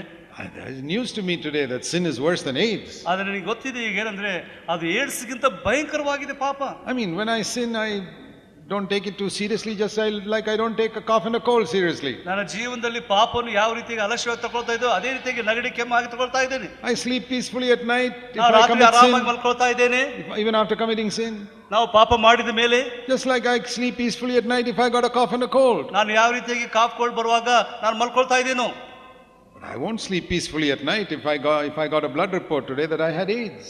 ಆದ್ರೆ ನನಗೆ ರಕ್ತದ ಪರೀಕ್ಷೆ ಒಂದು ಬರುವಾಗ ಏಡ್ಸ್ ಎಂಬುದಾಗಿ Lord, ಆ ರೀತಿ ಮಲ್ಕೊಳ್ಳೋ ಸುಮ್ಮನೆ. I am blind. ದೇವರೇ, ನಾನು ಕುರುಡಾಗಿದ್ದೇನೆ. I see today that I am blind and the devil has blinded me. ದೇವರೇ, ನಾನು ಕುರುಡಾಗಿದ್ದೇನೆ, ಸೈತಾನ ನನ್ನ ಕಣ್ಣುಗಳನ್ನು ಕುರುಡು ಮಾಡಿದ್ದಾನೆ. Please open my eyes, Lord ದೇವರೇ, ನನ್ನ Jesus. ಕಣ್ಣುಗಳನ್ನು ತೆರಿ ಸ್ವಾಮಿ. He'll do it. ಅದನ್ನ ಮಾಡ್ತಾನ್ರಿ. He will do exactly the same for you that he did for all those blind people on earth. ಯಾವ ರೀತಿಯಾಗಿ ಎಲ್ಲ ಕುರುಡರಿಗೆ ಯೇಸು ಸ್ವಾಮಿ ಕಡುವಾಗ ತೆರೆದನು ಅದೇ ರೀತಿಯಾಗಿ ನಮಗೂ ಸಹ ಮಾಡ್ತಾನೆ. And one man, his eyes were open little bit after Jesus touched him. ಯೇಸು ಸ್ವಾಮಿ ಕಡೆಗೆ ಒಬ್ಬ ಬರುವಾಗ ಆತನ Jesus ಸ್ವಲ್ಪ said, can you see properly? ನೀನು ನೋಡ್ತಿದ್ಯಾ ಸರಿಯಾಗಿ? He said, no, I don't see any difference between men and trees. They all look alike. ಸ್ವಾಮಿ, ಮನುಷ್ಯರು ಮತ್ತು ಗಿಡಗಳು ಒಂದೇ ರೀತಿಯಾಗಿ ಕಾಣ್ತಾ ಇದೆ. You know that if a man thinks that a man is a tree, his eyesight is bad. ಆ ಮನುಷ್ಯನು ಆ ಗಿಡ ಎಂಬುದಾಗಿ ಆಲೋಚಿಸುವಾಗ ಅವನ ಕಣ್ಣುಗಳು ಸರಿಯಾಗಿಲ್ಲ. The Lord said, okay, then you need to be touched again. ಆ ಯೇಸು ಸ್ವಾಮಿ ತಿರುಗಿ ಹೇಳಿದ, ನಾನು ತಿರುಗಿ ಮುಟ್ಟಬೇಕು. And he touched him again. ತಿರುಗಿ ಮುಟ್ಟಿದ ಆತನು. He said, yeah, now I can see. ಓ, ಈಗ ನನಗೆ ಕಣ್ಣು That is ಕಾಣ್ತಾ a ಇದೆ. man and that is a tree. ಈಗ ಅವನು ಗೊತ್ತಾಗ್ತದೆ, ಇದು ಗಿಡ, ಇದು ಮನುಷ್ಯನು. So sometimes we need the Lord to touch us again. ದೇವರು ತಿರುಗಿ ನಮ್ಮನ್ನು ಮುಟ್ಟುವಂಥದ್ದು ಅವಶ್ಯವಾಗಿದೆ. How to find out? ಹೇಗೆ The ತಿಳ್ಕೊಳ್ಬಹುದು? Lord says, can you see now how serious sin is? ಈಗ ನೀನು ಪಾಪ ಎಷ್ಟು ಗಂಭೀರವಾಗಿ ನೋಡ್ತಾ ಇದೀಯಾ? Yeah, Lord, one or two sins I see quite seriously. ಒಂದು ಎರಡು ಪಾಪಗಳು ಗಂಭೀರವಾಗಿ ನೋಡ್ತಾ ಇದ್ದೇನೆ. Some of the other sins, I don't think it's so serious. ಬೇರೆ ಕೆಲವು ಪಾಪಗಳು ಅಷ್ಟು ಗಂಭೀರವಾಗಿಲ್ಲ. And the Lord says, I have to touch you again. ಆಗ ತಿರುಗಿ ದೇವರು ಹೇಳ್ಬೇಕಾಗಿದೆ, ನೀನು ಮತ್ತೆ ಮುಟ್ಟಬೇಕು. But you know, it's very important to be honest. ಆದ್ರೆ ನಾವು ಯಥಾರ್ಥವಾಗಿರೋದು ಬಹಳ ಪ್ರಾಮುಖ್ಯವಾಗಿದೆ. I'll tell you something. ನಿಮ್ಗೆ ಹೇಳ್ತಾ ಇದ್ದೀನಿ ಒಂದು ವಿಷಯ. Supposing one blind man had said, ಒಬ್ಬ ಕುರುಡನು ಹೇಳಿದ, Lord, I'm okay, I'm all right. ಓ ಸರಿ, ಪರವಾಗಿಲ್ಲ, ನಾನು ಚೆನ್ನಾಗಿದ್ದೀನಿ. The Lord will say, okay, go home. ಸರಿ, ನೀನು ಹೋಗಿ ಮನೆಗೆ. Who were the ones whom Jesus healed? ಯಾರನ್ನು ಯೇಸು ಸ್ವಾಮಿ ಮುಟ್ತಾನ್ರಿ? The one who said, Lord, I'm not all right, I'm blind. ಓ ಸ್ವಾಮಿ, ನಾನು ಸರಿ ಇಲ್ಲ, ನಾನು Please ಕುರುಡನಾಗಿದ್ದೀನಿ. open my eyes. ಓ, ನನ್ನ ಕಣ್ಣನ್ನು ತೆರಿ And Swami. you can sit here this evening. ಈ ಸಾಯಂಕಾಲ ನೀವು ಕೂತ್ಕೊಳ್ಳಬಹುದು. Yeah, you say, I'm a Christian, I've been in the church for so long. ನಾನು ಈ ಸಭೆಯಲ್ಲಿ ಬಹಳ ದಿವಸದಲ್ಲಿ ಕೂತ್ಕೊಂಡಿದ್ದೇನೆ, I'm all right, I can see. ನಾನು ಸರಿಯಾಗಿದೆ, ನಾನು ಕಾಣ್ತಾ ಇದೆ. The Lord will say, okay, go home at the end of the meeting. ಸರಿ, ಈ ಕೂಟ ಆದ್ಮೇಲೆ ನೀನು ತಿರುಗಿ ಹೋಗ್ಬೋದು ನಿನ್ ಮನೆಗೆ. You won't get anything from the Lord. ಕರ್ತನ ನಿಮಗೆ ಯಾವುದು ಸಿಗುವುದಿಲ್ಲ. But some other person here who's needy, who hears the word, ಬೇರೆ ಕೆಲವರು ಇದ್ದಾರೆ, ಅವರ ಅವಶ್ಯಕತೆ ಇದ್ದಾರೆ, ಅವರು ದೇವರ ಕಡೆ ಬರ್ತಾರೆ, and the word speaks to them. ಅವರ ವಾಕ್ಯ ಮುಟ್ತದೆ ಅವರಿಗೆ. They say, hey, that's true. ಓ, ಅದು ಸತ್ಯವಾಗಿದೆ. I have not seen the seriousness of sin. ಹೌದು, ಈ ಪಾಪದ ಗಂಭೀರತೆ ನನ್ನ ಜೀವನ ನೋಡಲಿಲ್ಲ ನಾನು. How is it I have not seen the seriousness of sin? ಯಾಕೆ ನಾನು ಈ So ರೀತಿಯಾಗಿ many ನೋಡಲಿಲ್ಲ years. ಇಷ್ಟು ವರ್ಷಗಳು? It must be because I am blind. ಯಾಕಂದ್ರೆ ನಾನು ಕುರುಡನಾಗಿದ್ದೇನೆ. And I thought I could see. ಓ, ನಾನು ನೋಡ್ತಿರ್ಬೋದಾಗಿ ಅನ್ಕೊಂಡೆನು. Then you come to Jesus and say, Lord, I'm really blind. ಓ ಕರ್ತನೆ, ನಾನು ಕುರುಡನಾಗಿದ್ದೇನೆ. The Lord says, what do you want? ನಿನಗೆ ಏನ್ ಬೇಕು ಈಗ? Lord, help me to see the seriousness of sin. ದೇವರೇ, ಈ ಪಾಪದ ಗಂಭೀರತೆ ನೋಡ್ಲಿಕ್ಕೆ ನನಗೆ ಸಹಾಯ ಮಾಡು. How many of you believe that speaking of evil of others behind their back is a sin? ಎಷ್ಟು ಜನರು ಬೇರೆ ವಿಷಯದಲ್ಲಿ ಹಿಂದೆ ಮಾತಾಡುವಂಥದ್ದು ಭಯಂಕರ ಪಾಪ ಎಂಬುದಾಗಿ? Many of you do it. ಮನೆ ಜನರು ಮಾಡ್ತಾ You ಇದ್ದೀರಾ? sit all the time and talk about other people in your home. ನಿಮ್ಮ ಮನೇಲಿ ಎಷ್ಟು ಕೂತ್ಕೊಂಡು ಇನ್ನೊಬ್ಬರ ವಿಷಯದಲ್ಲಿ ಮಾತನಾಡ್ತಾ ಇದ್ದೀರಾ? You don't feel it's a sin. ಓ, ನಾವು ನಂಬ್ತಾ ಇಲ್ಲ ಅದು ಪಾಪ ಎಂಬುದಾಗಿ. Just a cough and a cold O, like ಅದು that. ಕೆಮ್ಮು ನೆಗಡಿ ಇದ್ದ ಹಾಗೆ, ಜ್ವರ ಇದ್ದ ಹಾಗೆ. It happens. ಓ, ಅದು ಆಗ್ತದೆ. Even sometimes not even like a cough and a cold. ಅದು ಒಂದು ನೆಗಡಿ ಹಾಗೆ, ಕೆಮ್ಮು ಹಾಗೆ ಸಹ ಇಲ್ಲ. Cough and cold, you may take some medicine.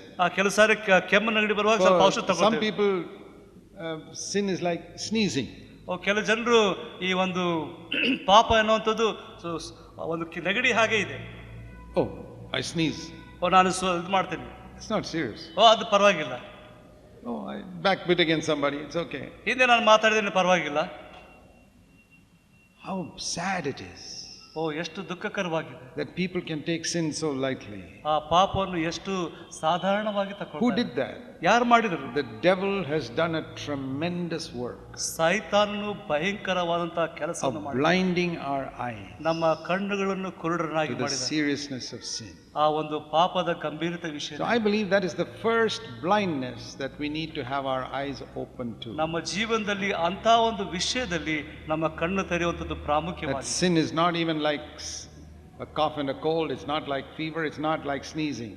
ನಮ್ಮ ಜೀವನದಲ್ಲಿ ಪಾಪ ಅನ್ನೋದು ಒಂದು ಕೆಮ್ಮು, ನಗಡಿ, ಜ್ವರ ಇದ್ದ ಹಾಗೆ ಇಲ್ರಿ. No, ಇಲ್ಲ, it is worse than AIDS. ಅದು ಭಯಂಕರವಾದಂತ ಏಡ್ಸ್ಗಿಂತ ಕೆಟ್ಟದ. And if you have seen it like that, ಆ ರೀತಿಯಾಗಿ ನೋಡಿದ್ರೆ then you can say your eyes are open. ಅವಾಗ ನೀವು ಹೇಳ್ಬೋದು, ನನ್ನ ಕಣ್ಣುಗಳು If you see a little bit only, ಸ್ವಲ್ಪ ಕಾಣ್ತಾ ಇದ್ರೆ pray, Lord, touch me again. I don't see it serious ತಿರುಗಿ enough. ಪ್ರಾರ್ಥನೆ ಮಾಡಿ, ಕರ್ತನೆ ತಿರುಗಿ ನನ್ನ ಮುಟ್ಟು ಸ್ವಾಮಿ. Our eyes must be wide open. ಅವಾಗ ನಮ್ಮ ಕಣ್ಣುಗಳು ಭಯಂಕರವಾದ ರೀತಿ ಓಪನ್ ಆಗ್ತವೆ. Now I see how serious it is. ಅವಾಗ ನಾವು ನೋಡ್ತೀವಿ ಎಷ್ಟು ಭಯಂಕರವಾಗಿದೆ ಪಾಪ. See, little children also, they may not be blind, but they also don't realize the seriousness of some things. ಕೆಲವು ಚಿಕ್ಕ ಮಕ್ಕಳನ್ನು ನೋಡ್ತಿದ್ದೇವೆ, ಅವರ ಕಣ್ಣುಗಳು ಸರಿ ಕೆಲವು ವಿಷಯ ಕಣ್ಣು You know, ತೆರೆಯಬೇಕು. children play with blades ನಾವು ನೋಡ್ತೇವೆ ಕೆಲವು ಮಕ್ಕಳು ಬ್ಲೇಡ್ ತಗೊಂಡು ಆಡ್ತಾರೆ. when they are small, 6 months. 6 ತಿಂಗಳು ಇರುವಾಗ ಆಡ್ತಾ ಇರ್ತಾರೆ. You know, if a 6-month-old baby sees a snake, One cobra, it'll try to go and play with the cobra. 6 ತಿಂಗಳದ ಮಗು ಒಂದು ವೇಳೆ ಹಾವನ್ನು ನೋಡುವಾಗ ಅದ್ರ ಜೊತೆ ಆಡ್ಲಿಕ್ಕೆ ಹೋಗ್ತದೆ. ಅದು They're not blind. ಅವ್ರು ಕುರುಡರಾಗಿಲ್ಲ, but they don't have any sense. ಅವ್ರಿಗೆ ಯಾವ ಒಂದು ಮನಸ್ಸಾಕ್ಷಿ ಇಲ್ಲ. And that is how some believers are also. ಅದೇ ರೀತಿಯಾದ ಎಷ್ಟೋ ವಿಶ್ವಾಸಿಗಳಿದ್ದಾರೆ. Okay, they say, I'm born again. ಓ, ನಾನು ರಕ್ಷಣೆ ಹೊಂದಿದ್ದೇನೆ, My eyes are open. ನನ್ನ ಕಣ್ಣು Okay, ತೆರೆಯಲ್ಪಟ್ಟಿದೆ. maybe your eyes are open, but you're foolish like a child. ಆದ್ರೆ ನಿನ್ನ ಕಣ್ಣು ತೆರೆಯಲ್ಪಟ್ಟಿದೆ, ಆದ್ರೆ ನಿನ್ನ ಮಗುನ ಹಾಗೆ ಮೂರ್ಖನಾಗಿದ್ದೀಯ. Maybe you are born again, ಒಂದು ವೇಳೆ ನೀವು ಹೊಸದಾಗಿ but you're ಹುಟ್ಟಿರಬಹುದು, playing around with cobras and you don't even know how serious it is. ಆದ್ರೆ ನೀವು ಹಾವಿನೊಟ್ಟಿಗೆ ಆಟ ಆಡ್ಬಿಟ್ಟು ಎಷ್ಟು ಭಯಂಕರವಾಗಿ ತಿಳ್ಕೊಳ್ತಾ ಇಲ್ಲ. You don't know how serious sin is. ಎಷ್ಟು ಗಂಭೀರವಾಗಿದೆ ಪಾಪ. I mean, if suddenly a cobra came out from under your chair right now, ಒಂದು ವೇಳೆ ನೀವು ಕೂತ್ಕೊಳ್ಳುವಂತ ಸ್ಥಳದಲ್ಲಿ ಒಮ್ಮೆಲೆ ಹಾವು ಬರುವಾಗ what would you do? ನೀವೇನ್ ಮಾಡ್ತೀರಾ? Oh, okay, play around with it. ಪರವಾಗಿಲ್ಲ, ಅದ್ರ ಜೊತೆ ಆಟ ಆಡ್ತೀರಾ? You wouldn't do it. You'll jump out and run out. ಓ, ಹಾರ್ಬಿಟ್ಟು ಓಡಿ ಹೋಗ್ತೀರಾ. You wouldn't care what I thought about you running out. You'll run out. ನನ್ನ ಬಗ್ಗೆ ನಾನು ಏನು, ನಿಮ್ಮ ಬಗ್ಗೆ ನಾನು ಏನು ಆಲೋಚನೆ ಮಾಡಿ ನೋಡೋದು ಓಡಿ ಹೋಗ್ಬಿಡ್ತೀರಾ. Because you know that's dangerous. ಅದು ಯಾಕಂದ್ರೆ ಗಂಭೀರವಾಗಿದೆ, But ಕೆಟ್ಟದಾಗಿದೆ. 6-month child, ಆದ್ರೆ 6 ತಿಂಗಳ ಮಗು it won't run out. ಅದು ಓಡಿ ಹೋಗುದಿಲ್ಲ. It's great. Look at the color, mummy. So nice color it has got. ಆ ಮಗು ನೋಡ್ಬಿಟ್ಟು, ಮಮ್ಮಿ ಹಾವಿನ ಮೇಲಂತ ಬಣ್ಣ ಬಹಳ ಚಂದವಾಗಿದೆ ಆಟ ಆಡ್ಲಿಕ್ಕೆ. It's not blind, but it's a child. ಅದು ಕಣ್ಣುಗಳು ಕುರುಡಾಗಿಲ್ಲ, ಅದು ಮಗು ಆಗಿದೆ. How many of you believe that any sin is worse than a cobra? ಎಷ್ಟು ಜನ ನಂಬ್ತಿದ್ರೆ ಹಾವಿಗಿಂತ ಪಾಪವು ಗಂಭೀರವಾಗಿದೆ. Then you are not blind and you are not a child also. ಅವಾಗ ನಿಮ್ಗೆ ಗೊತ್ತಾಗಿದೆ, ನೀವು ಕುರುಡರಾಗಿಲ್ಲ, ನೀವು ಮಕ್ಕಳು ಸಹ ಅಲ್ಲ. So there are many reasons why many people don't give up sin. ಅದಕ್ಕಾಗಿ ಕಾರಣಗಳು ಬಹಳ ಇದೆ ಯಾಕೆ ಪಾಪವನ್ನು ಬಿಟ್ಟುಕೊಡೋದಿಲ್ಲ. Everywhere I go, I've met so many people who say, Brother Zach, I'm defeated by sin. I'm defeated by sin. ನಾನು ಎಷ್ಟೋ ಸ್ಥಳಗಳು ಹೋಗುವಾಗ, ಸಹೋದರ ಜಾಕ್ ಅವರೇ, ಎಷ್ಟೋ ವಿಷಯಗಳಲ್ಲಿ ಪಾಪಗಳಲ್ಲಿ ನಾನು ಬಿದ್ದು ಹೋಗ್ತಾ ಇದ್ದೀನಿ. One of the main things you need to see first of all is how serious sin is. ನಿನ್ನ ಜೀವನದಲ್ಲಿ ಮೊದಲನೇದಾಗಿ ಪ್ರಾಮುಖ್ಯವಾಗಿ ತಿಳ್ಕೊಳ್ಳುವಂಥದ್ದು ಪಾಪವು ಎಷ್ಟು ಗಂಭೀರವಾಗಿದೆ. I've heard sometimes of some serious sicknesses that people have in Bangalore. ಬೆಂಗಳೂರಿರುವಂತ ಕೆಲವು ಜನರ ವಿಷಯ ನಾನು ಕೇಳಿದ್ದೇನೆ, ಭಯಂಕರವಾದಂತ ರೋಗ. Not in our church, but I've heard of other people. ನಮ್ಮ ಸಭೆಯಲ್ಲೆಲ್ಲ ಬೇರೆ ವಿಷಯದಲ್ಲಿ. And then the doctor says for this child that needs some very expensive injection. ಈ ಒಂದು ಮಗುಗೆ ಬಹಳ ಬೆಲೆಯುಳ್ಳದಂತ ಔಷಧನ ಕೊಡಬೇಕಾಗಿದೆ. And that is not available anywhere here in Bangalore. ಈ ಒಂದು ಬೆಂಗಳೂರಿನಲ್ಲಿ ಎಲ್ಲಿ ಸಹ ಸಿಗ್ತಾ ಇಲ್ಲ. Their father loves that child so much. ಆ ಮಗುವನ್ನು ತಂದೆ ಇಷ್ಟು ಪ್ರೀತಿಸ್ತಾನೆ. Inquiries all over the country. ಎಲ್ಲಾ ಕಡೆಗೆ ಕೇಳ್ತಾನೆ, ಎಲ್ಲಾ ದೇಶದಲ್ಲಿ. Somewhere in England it is available. ಅವಾಗ ಗೊತ್ತಾಗದೆ ಇಂಗ್ಲೆಂಡ್ ನಲ್ಲಿ ಸಿಗ್ತಾ ಇದೆ. So much money it costs. They send a telegram, get it across. ಅವರು ಒಂದು telephone and get it across. Telephone ಮಾಡಿ ಅಥವಾ Telegram ಕಳಿಸ್ಬಿಟ್ಟು and pay so much money, lakhs of rupees sometimes. ಒಂದು ವೇಳೆ ಅದಕ್ಕೆ ಲಕ್ಷಾಂತರ ರೂಪಾಯಿಗಳನ್ನು ಕೊಟ್ಟು ತರಿಸಿಕೊಳ್ಳಬಹುದು. Because they see that with that this child can be cured. ಅವರಿಗೆ ಗೊತ್ತು ಇದರ ಮೂಲಕವಾಗಿ ಮಗು ಆರೋಗ್ಯವಾಗಬಹುದು. We can say that such a father has really seen the seriousness of that sickness. ಆ ತಂದೆ ತನ್ನ ಮಗನಿರುವಂತ ಆ ಒಂದು ರೋಗವನ್ನು ಗಂಭೀರತೆ ನೋಡಿದ್ದಾನೆ. He doesn't sleep that night till he gets the medicine from somewhere in the world. ಆ ಲೋಕದಲ್ಲಿ ಎಲ್ಲಿಯಾದರೂ ಸಾಧ್ಯವಾದ ಮಟ್ಟಿಗೆ ಔಷಧ ಸಿಗಬೇಕೆಂಬುದಾಗಿ ಅದನ್ನು ಹುಡುಕ್ತಾ ಇರ್ತಾನೆ. If we had sought for victory over sin like that, ನಮ್ಮ ಜೀವನದಲ್ಲಿ ಪಾಪದ ಮೇಲೆ ಜಯ ಆ ರೀತಿಯಾಗಿ ನಾವು ಮಾಡ್ತಾ ಇದ್ರೆ, all of you would be overcoming sin in your life. ನಮ್ಮಲ್ಲಿ ಇಲ್ಲಿ ಕೂತ್ಕೊಳ್ಳುವಂತ ಎಲ್ಲರೂ ಸಹ ಪಾಪದ ಮೇಲೆ ಜಯವನ್ನು ಹೊಂದ್ತಾ ಇದ್ದೀವಿ. You know why you haven't overcome? ಯಾಕೆ ನಾವು ಜಯಿಸ್ತಿಲ್ಲ? Because that father knew more about the seriousness of that child's sickness than you have seen the seriousness of sin. ಆ ತಂದೆಗೆ ಗೊತ್ತು ಆ ಮಗು ಇರುವಂತ ರೋಗ ಭಯಂಕರವಾಗಿದೆ, ಆ ರೀತಿಯಾಗಿ ಪಾಪದ ಒಂದು ರೋಗ ನಮ್ಮ ಜೀವನದಲ್ಲಿ ಗಂಭೀರವಾಗಿ ನಾವು ನೋಡ್ಲಿಲ್ಲ. You know how delighted that father will be when he gets a telephone from the medical shop. The medicine has arrived in Bangalore. ಆ ತಂದೆ ಒಂದು ಟೆಲಿಫೋನ್ ಬಂದು ಆ ಒಂದು ಔಷಧ ಈಗ ಬೆಂಗಳೂರಿನಲ್ಲಿ ಬಂದಿದೆ ಎಂಬುದಾಗಿ ಗೊತ್ತಾಗುವ ಎಷ್ಟು ಸಂತೋಷ ಪಡ್ತಾನೆ. At last my child can be saved. ಓ, ನಾನು ಸಂತೋಷ ಪಡ್ತಾನೆ, ನನ್ನ ಮಗು ಗುಣವಾಗ್ತಾನೆ. Why does he consider that good news? ಯಾಕೆ ಆ ಒಂದು ಸಂತೋಷದ ವಾರ್ತೆನ ಅದನ್ನು ಆಲಿಸ್ಕೊಳ್ತಾನೆ? How serious the sickness is. ಯಾಕಂದ್ರೆ ಆ ರೋಗ ಅಷ್ಟು ಭಯಂಕರವಾಗಿದೆ. Nowadays we hear the preaching of the gospel, Christ died for our sins. ಈ ದಿವಸಗಳಲ್ಲಿ ನಾವು ಬೋಧನೆ ಕೇಳ್ತಾ, ಯೇಸು ಸ್ವಾಮಿ ನಮಗೋಸ್ಕರ ಸತ್ತಿದ್ದಾನೆ. That has become such common news. ಈ ದಿವಸ ಅದು ಸಾಧಾರಣವಂತ ಸಂದೇಶವಾಗಿದೆ. That people think even what comes in the newspaper is more interesting than that. ಈಗ ನೋಡ್ತೀವಿ ದಿವಸಗಳಲ್ಲಿ ಆ ಒಂದು ಸಂದೇಶಕ್ಕಿಂತ ನ್ಯೂಸ್ ಪೇಪರ್ ಬಂದಿದ್ದ ಸಂದೇಶ that the election result is more interesting than Christ died for our sins. ಯೇಸು ಸ್ವಾಮಿ ಸತ್ತಕ್ಕಿಂತ ರಾಜಕೀಯ ವಿಷಯ ಬಹಳ ಪ್ರಾಮುಖ್ಯವಾಗಿದೆ. It's true. ಅದು ಸತ್ಯ. There are many people who read the newspaper who don't read the Bible. ಬಹಳ ಜನರು ನ್ಯೂಸ್ ಪೇಪರ್ ಓದ್ತಿದ್ರೆ ದೇವ್ರ ವಾಕ್ಯವನ್ನು ಓದ್ತಾ ಇಲ್ಲ. Aren't some of you sitting here like that? ಕೆಲವು ಜನ ಕೂತ್ಕೊಂಡು ಆ ರೀತಿಯಾಗಿಲ್ಲವಾ? You read the newspaper every day? ನೀವು ಪ್ರತಿ ದಿವಸ ನ್ಯೂಸ್ ಪೇಪರ್ ಓದ್ತಾ ಇದ್ದೀರಾ? You read the Bible every day? ಪ್ರತಿ ದಿವಸ ದೇವ್ರ ವಾಕ್ಯವನ್ನು ಓದ್ತಾ ಇದ್ದೀರಾ? ಇಲ್ಲ. Because newspaper is more interesting than the Bible. ಯಾಕೆ ದಿನಪತ್ರಿಕೆ ನಮಗೆ ದೇವ್ರ ವಾಕ್ಯಕ್ಕಿಂತ ಹೆಚ್ಚಾಗಿ ಮಾಹಿತಿ ಕೊಡ್ತಾ ಇದೆ. ಯಾಕೆ? Because it has become such stale news to you. ಅದು ನಮ್ಮ ಜೀವನದಲ್ಲಿ ಏನು ಇಲ್ಲದಂತ ಬೆಲೆ ಇಲ್ಲದಂತ. It's not good news of the gospel. ಅದು ಶುಭ ವಾರ್ತೆ ಆಗಿಲ್ಲ. It's not like that father hearing the medicine has come finally to heal your child. ಆ ತಂದೆ ಯಾವ ರೀತಿಯಾಗಿ ಔಷಧ ಬಂದಿದೆ, ನನ್ನ ಮಗು ಸ್ವಸ್ಥ ಆಗ್ತೆಂಬುದಾಗಿ. He is more interested in that news than the newspaper election result. ಆತನ ಜೀವನದಲ್ಲಿ ಆ ರಾಜಕೀಯ ದಿನಪತ್ರಿಕೆಗಿಂತ ಸಂತೋಷ ಪಡ್ತಾನೆ. ಯಾಕೆ? Because he knows the seriousness of that disease. ಆ ಒಂದು ಅನಾರೋಗ್ಯತೆಯ ಗಂಭೀರತೆ. So the first prayer you need to pray is that God will open your eyes to see the seriousness of sin. ನಮ್ಮ ಜೀವನದಲ್ಲಿ ಮೊದಲನೇ ಪ್ರಾರ್ಥನೆ ಮಾಡಬೇಕಾಗಿದೆ, ನಮ್ಮ ದೇವರೇ ಆ ಒಂದು ರೋಗ, ಆ ಒಂದು ಪಾಪದ ವಿಷಯದಲ್ಲಿ ಗಂಭೀರತೆಯನ್ನು ಕೊಡು. Sin is so serious. ಆ ಪಾಪ ಇಷ್ಟು ಗಂಭೀರವಾಗಿದೆ. There was no way for it to be cured. ಅದರ ಮೂಲಕವಾಗಿ ಬೇರೆ ಯಾವ ಸ್ವಸ್ಥತೆ ಆಗಲಿಕ್ಕೆ ಸಾಧ್ಯ ಇಲ್ಲ. Except God coming as a man and dying. There was no other way. ಆ ಯೇಸು ಸ್ವಾಮಿ ನಮಗೋಸ್ಕರ ಪರಲೋಕದಿಂದ ಭೂಲೋಕಕ್ಕೆ ಬಿಟ್ಟು ಬಂದು ಅವನ ಹೊರತು ಬೇರೆ ಯಾರು ಸಾಧ್ಯವಿಲ್ಲ. Imagine Almighty God could not find an easier way than that. ಪರಲೋಕದಿಂದ ತಂದೆ ಅದು ಬಿಟ್ಟು ಬೇರೆ ಯಾವ ದಾರಿ ಆದ್ರೂ ಸಿಗ್ಲಿಲ್ಲ. You think God was happy to see Jesus suffer so much and suffer and die like that? ದೇವರು ಯೇಸು ಸ್ವಾಮಿ ಆ ಕಷ್ಟಪಟ್ಟು ಆ ರೀತಿಯಾಗಿ ಸಾವನ್ನು ನೋಡ್ಲಿಕ್ಕೆ ಇಷ್ಟಪಟ್ಟನೋ? No. ಇಲ್ಲ. Nobody would be happy with that. ಆ ರೀತಿಯಾಗಿ ಯಾರು ಸಂತೋಷ ಪಡಲಿಲ್ಲ. Then why did he allow him to suffer? ಯಾಕೆ ಆ ರೀತಿಯ ಕಷ್ಟ ಪಡೋದಕ್ಕೆ ಬಿಟ್ಟರು? Because God knew that there is no other way for man to be saved from his sin. ದೇವರಿಗೆ ತಿಳಿದು ಬಂತು ಆ ದಾರಿ ಇಲ್ಲದೆ ಬೇರೆ ಯಾವುದಿಲ್ಲಂಬುದಾಗಿ ಅದನ್ನು ತಿಳಿದುಕೊಂಡನು. That shows how serious sin is. ಅದು ಗೊತ್ತಾಗದೆ ಎಷ್ಟು ಗಂಭೀರವಾಗಿದೆ ಪಾಪ. That's the first thing you need to see. ಅದನ್ನು ನಾವು ಬದಲಾಗಿ ತಿಳ್ಕೊಳ್ಳೋದು ಪ್ರಾಮುಖ್ಯವಾಗಿದೆ. The second thing ಎರಡನೇದಾಗಿ that the devil blinds people to ಆತನು ಜನರ ಕಣ್ಣನ್ನು ಕುರುಡರಾಗಿ ಮಾಡ್ತಾನೆ. How easy it is for their sin to be forgiven. ಎಷ್ಟು ಸುಲಭವಾಗಿದೆ ನಮ್ಮ ಪಾಪಗಳು ಕ್ಷಮಿಸಲ್ಪಡುವಂಥದ್ದು. Many people think forgiveness of sins, that must be a very difficult, complicated process. ನಾವು ನೋಡ್ತೇವೆ ನಮ್ಮ ಜೀವನದಲ್ಲಿ ಪಾಪ ಕ್ಷಮಿಸಲ್ಪಡುವಂಥದ್ದು ಎಷ್ಟು ಗಂಭೀರವಾಗಿದೆ ಎಂಬುದಾಗಿ. All over the world people are doing so many things to get forgiveness of sins. ಈ ಲೋಕದಲ್ಲಿ ಎಷ್ಟೋ ಜನರು ಪಾಪಗಳನ್ನು ಕ್ಷಮಾಪಣೆ ಮಾಡೋಕೆ ಬೇರೆ ಬೇರೆ ಕಾರ್ಯಗಳು ಮಾಡ್ತಾರೆ. We know that some people roll on the ground. ನಾವು ನೋಡ್ತೀವಿ ಕೆಲವು ಜನರು ಭೂಮಿ ಮೇಲೆ some people go on long pilgrimages to different places. ಕೆಲವು ಜನರು ಯಾತ್ರೆ ಹೋಗ್ತಾ ಇದ್ದಾರೆ. And some people go and give a lot of money in different churches and temples and all those places. ಬಹಳ ಜನರು ಬೇರೆ ಬೇರೆ ಸಭೆಗಳು ಹೋಗ್ಬಿಟ್ಟು ಹಣ ಮತ್ತು ಗುಡಿಗಳಿಗೆ ಮತ್ತು ಬೇರೆ ಕಡೆ ಕೊಡ್ತಾ ಇದ್ದಾರೆ. Why are they doing all this? ಯಾಕೆ ಅದನ್ನ ಮಾಡ್ತಾ ಇದ್ದಾರೆ? They want God to forgive their sin.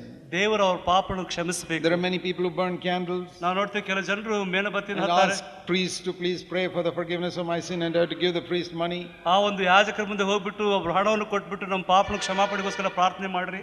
And they give money to the church for prayer that their sins will be forgiven. ಅವರ ಸಭೆಗೆ ಹಣ ಕೊಟ್ಬಿಟ್ಟು ನಮ್ಮ ಪಾಪಗಳು ಕ್ಷಮಿಸಲ್ಪಡಬೇಕು. Or they stand before some statue and light a candle so the sins will be forgiven.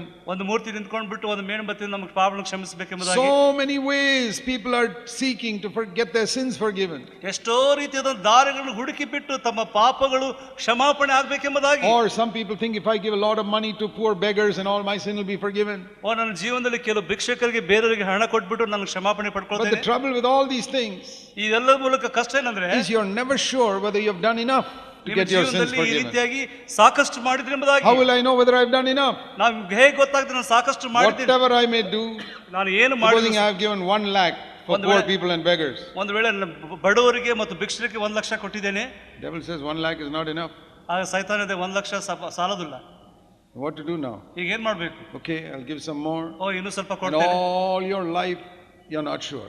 ನಿಮ್ಮ ಜೀವಿತ ಕಾಲವೆಲ್ಲ ನಿಮಗೆ ಗೊತ್ತಾಗಿಲ್ಲ. Done enough good works to please God? ದೇವರನ್ನು ಮೆಚ್ಚಿಸೋದಕ್ಕೋಸ್ಕರ ಸಾಕಷ್ಟು ಒಳ್ಳೆ ಕಾರ್ಯಗಳು ಮಾಡಿದ್ದೀನಿ. Candles? ನಾನು ಮೇಣಬತ್ತಿನ ಹಚ್ಚಿದ್ದೀನಾ? Gone on enough pilgrimages? ನಾನು ಹೆಚ್ಚಾದಂತ ಯಾತ್ರೆಗಳನ್ನು ಮಾಡಿದ್ದೀನಾ? What a terrible bondage it is for so many people. ಎಂಥ ಒಂದು ಬಂಧನ ನಮ್ಮ ಜೀವನದಲ್ಲಿ. Never sure. ಆದ್ರೆ ಅವ್ರಿಗೆ ಶುದ್ಧವಾಗಿಲ್ಲ. Even people who hear that Jesus died for your sins, ಎಷ್ಟು ಸಾರಿ ನಾವು ಯೇಸು ಸ್ವಾಮಿ ನಮಗೋಸ್ಕರ ಸತ್ತನೆಂಬುದಾಗಿ ಕೇಳ್ತಾ ಇದ್ದೀವಿ. receive that forgiveness. ಆ ಕ್ಷಮಾಪಣೆ ಹೊಂದ್ಕೊಂಡಿದ್ದಾರೆ. They ask, yeah Lord, please come into my heart, forgive me. ಕರ್ತನ ನನ್ನ ಹೃದಯದಲ್ಲಿ ಬಾ, ನನ್ನ ಪಾಪಗಳನ್ನು ಕ್ಷಮಿಸು. Not sure. ಆದ್ರೆ ಸ್ಪಷ್ಟವಾಗಿಲ್ಲ. Has he come? ಆತನ ಬಂದಿದ್ದಾನ? Don't know. ಗೊತ್ತಿಲ್ಲ. Not sure. ಸ್ಪಷ್ಟವಾಗಿಲ್ಲ. So next meeting, ಮತ್ತೆ again we pray. ಮತ್ತೆ ಪ್ರಾರ್ಥಿಸ್ತೇವೆ. Again we pray. ಮತ್ತೆ ಪ್ರಾರ್ಥಿಸ್ತೇವೆ. And the devil blinds us to how easy it is to have our ಆತನು sins. ಸೈತಾನನು ತಿರುಗಿ ನಮ್ಮನ್ನು ಕುರುಡನಾಗಿ ಮಾಡ್ತಾ So ಇದ್ದಾನೆ. that's the second area where our blindness has to be removed. ನಮ್ಮ ಜೀವನದ ಎರಡನೇ ಒಂದು ಸಂದೇಶ ನಾವು ನೋಡ್ತಾ ಇದ್ದೇವೆ. To see ಆತ ನಮ್ಮ ಕಣ್ಣಿನಿಂದ ಕುರುಡು how ತೆಗೆಯಬೇಕಾಗಿದೆ. can my sins be forgiven? ಹೇಗೆ ನಮ್ಮ ಪಾಪಗಳು ಕ್ಷಮಿಸಲ್ಪಡಬೇಕು? I always say this. ನಾನು ಯಾವಾಗಲೂ ಹೇಳ್ತೇನೆ, A good doctor is not one who just tells you what your sickness is, but tells you how it can be cured also. ಒಬ್ಬ ಒಳ್ಳೆ doctor ನೀವು ಯಾವ ರೀತಿಯಾದ ರೋಗದಿಂದ ಇದ್ದೀರೆಂಬುದು ಹೇಳೋದಷ್ಟೇ ಅಲ್ಲ, ಅದರಿಂದ ಶುದ್ಧನು ಅಥವಾ ಆ ಸ್ವಸ್ಥತೆ ಹೊಂದುವಂಥದ್ದನ್ನು ಅದನ್ನು ತೋರಿಸ್ತಾನೆ. Supposing I go to a doctor ನಾನು ಒಬ್ಬ ಡಾಕ್ಟರ್ ಹತ್ರ and he ಹೋಗ್ತೇನೆ. scans and examines me and says, you got all these sicknesses. ಆದ್ರೆ ಎಲ್ಲಾ ಪರೀಕ್ಷೆ ಮಾಡಿ ಸ್ಕ್ಯಾನ್ ಮಾಡಿ ಈ ರೀತಿಯಾದ ರೋಗ ಇದೆ ಅಂತ ಹೇಳ್ತಾನೆ. Okay, give me my prescription fees, go home.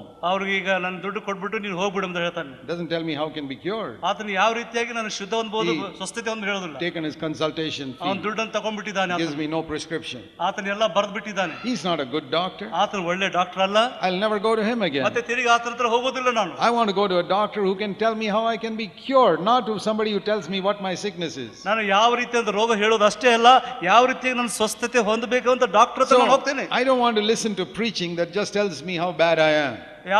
ಈ ಒಂದು ಸಂದೇಶ ನನಗೆ ಯಾವ ಕೆಟ್ಟದಾಗಿದೆ ಹೇಳೋದಷ್ಟೇ ನನಗೆ ಇಷ್ಟ ಇಲ್ಲ. You know, some preachers are like that.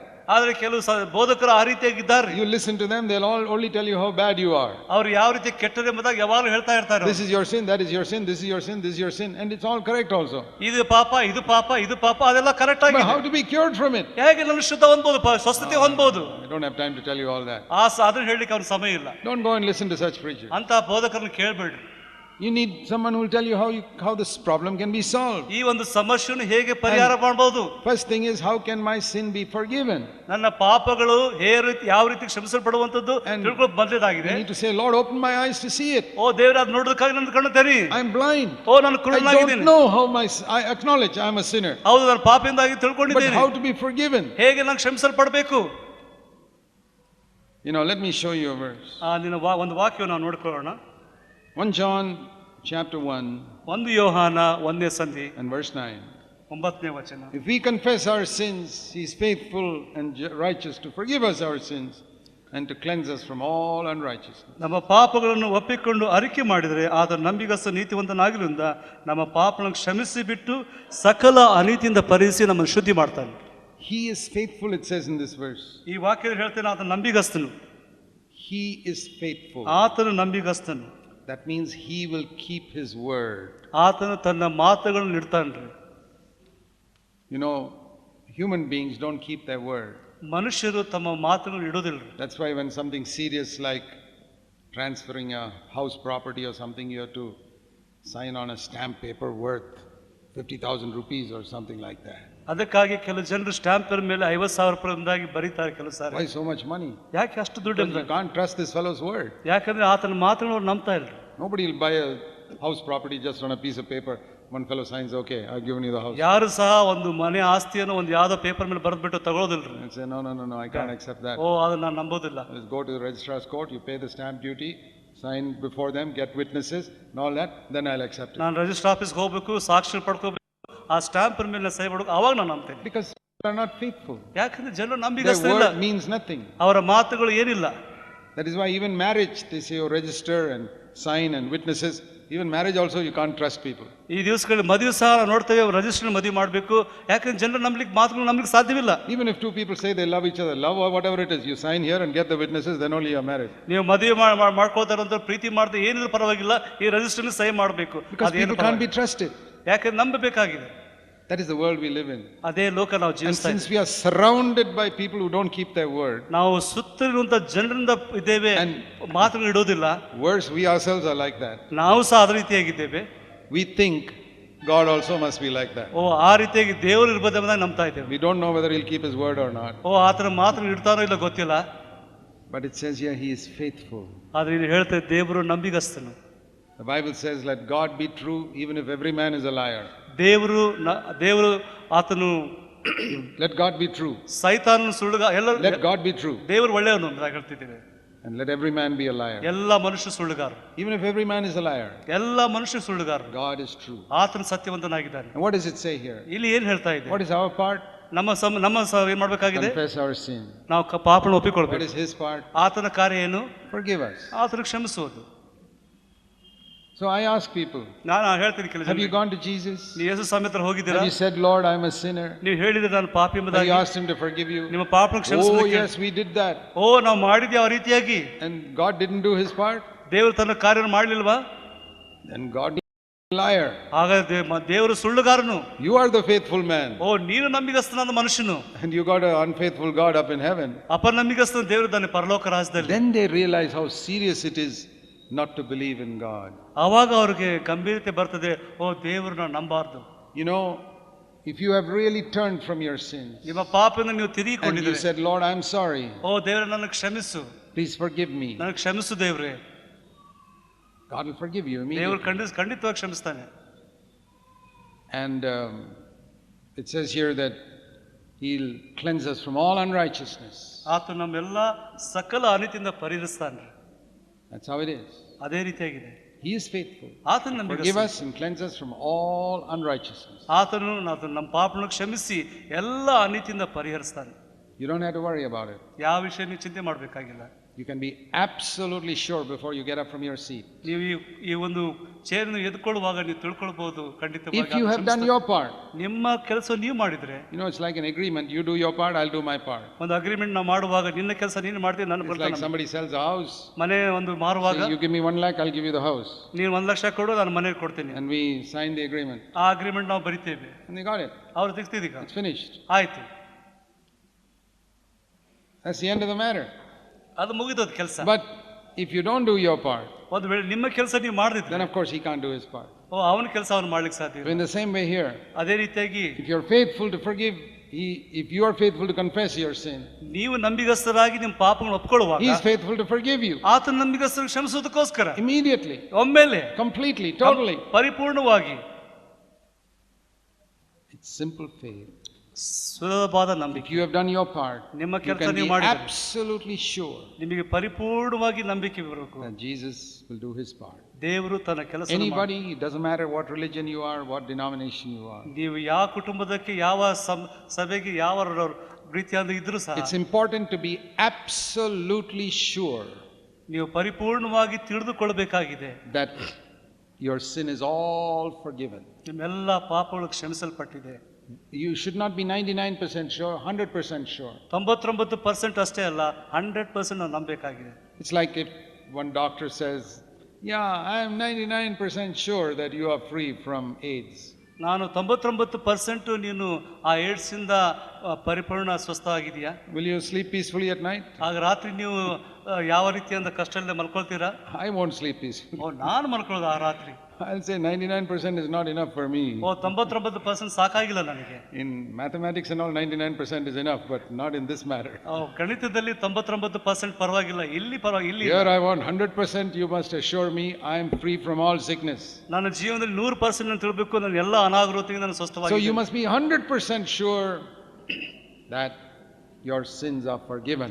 100% ನಮಗೆ ಶುದ್ಧವಾಗಬೇಕಾಗಿದೆ. ದೇವರು ನಮ್ಮ ಪಾಪಗಳನ್ನು ಕ್ಷಮಿಸಿದ್ದಾನೆ. You must be able to look straight up to heaven and say, I know my sins are all forgiven. ನೀವು ಪರಲೋಕದ ಕಡೆಗೆ ನೋಡಬೇಕು, ದೇವರು ನನ್ನ ಪಾಪಗಳನ್ನು I ಕ್ಷಮಿಸಿದ್ದಾನೆ. know that Jesus died for my sins and he has taken all the punishment for my sins. ಯೇಸು ನನಗೋಸ್ಕರ ಸತ್ತು ಬಿಟ್ಟು ಎಲ್ಲ ತೀರ್ಪನ್ನು ತನ್ನ ಮೇಲೆ ತಗೊಂಡಿದ್ದಾನೆ. Even though I am a terrible sinner, ನಾನು ಭಯಂಕರವಾದಂತ ಪಾಪಿ ಆಗಿದ್ರು, all of it has been cleansed and blotted away in the blood of Jesus ಎಲ್ಲ Christ. ಪಾಪಗಳನ್ನು ಪರಿಹರಿಸಿ ಅದನ್ನು ತೆಗೆದು ಹಾಕಿಬಿಟ್ಟಿದ್ದಾನೆ. And it is just as if I've never sinned before.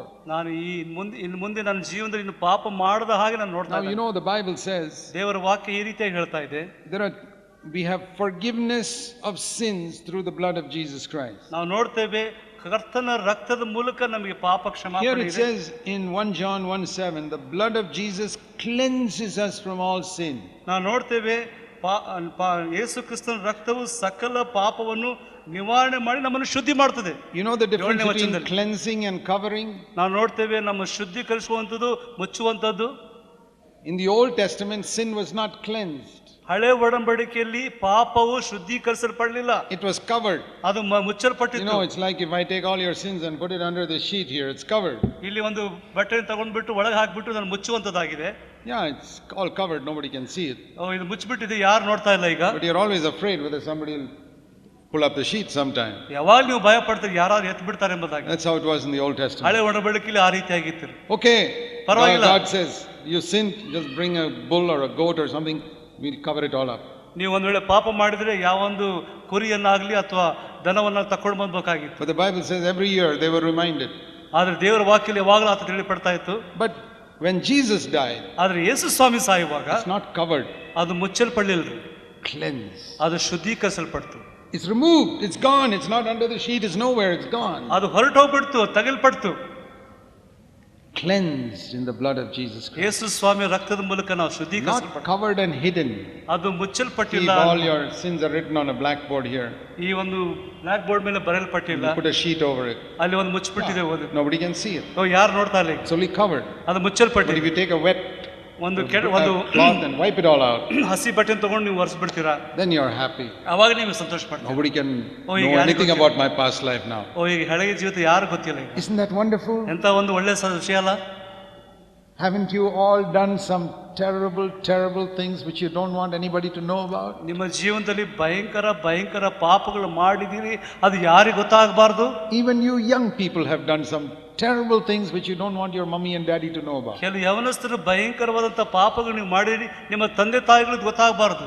Isn't it good to tell Jesus, Lord, I'm a sinner? ಇದು ಒಳ್ಳೇದಲ್ಲ, ಯೇಸು ಸ್ವಾಮಿ ನಾನು ಇಂತಹ And ಪಾಪಗಳು to have ಮಾಡಿದ್ದೇನೆ. the whole board wiped out. ಎಲ್ಲ ಒಂದು ಬೋರ್ಡ್ ಮೇಲೆ ಎಲ್ಲನೂ ಬರೆಸಲ್ಪಡ್ತದೆ. Nobody can ever discover it. ಯಾರು ಅದನ್ನು ತಿಳ್ಕೊಳ್ಳಿಕ್ಕೆ ಸಾಧ್ಯವಿಲ್ಲ. It's finished, gone. ಅದು ಮುಗಿದು ಹೋಯ್ತು. That's what the blood of Jesus does for you. ಅದೇ ಒಂದು ಯೇಸು ಕ್ರಿಸ್ತನ ರಕ್ತವು ಮಾಡುತ್ತದೆ. And then the Bible says ಮತ್ತೆ ತಿರುಗಿ ದೇವರ ವಾಕ್ಯ ಹೇಳ್ತಾ ಇದೆ, that God justifies us.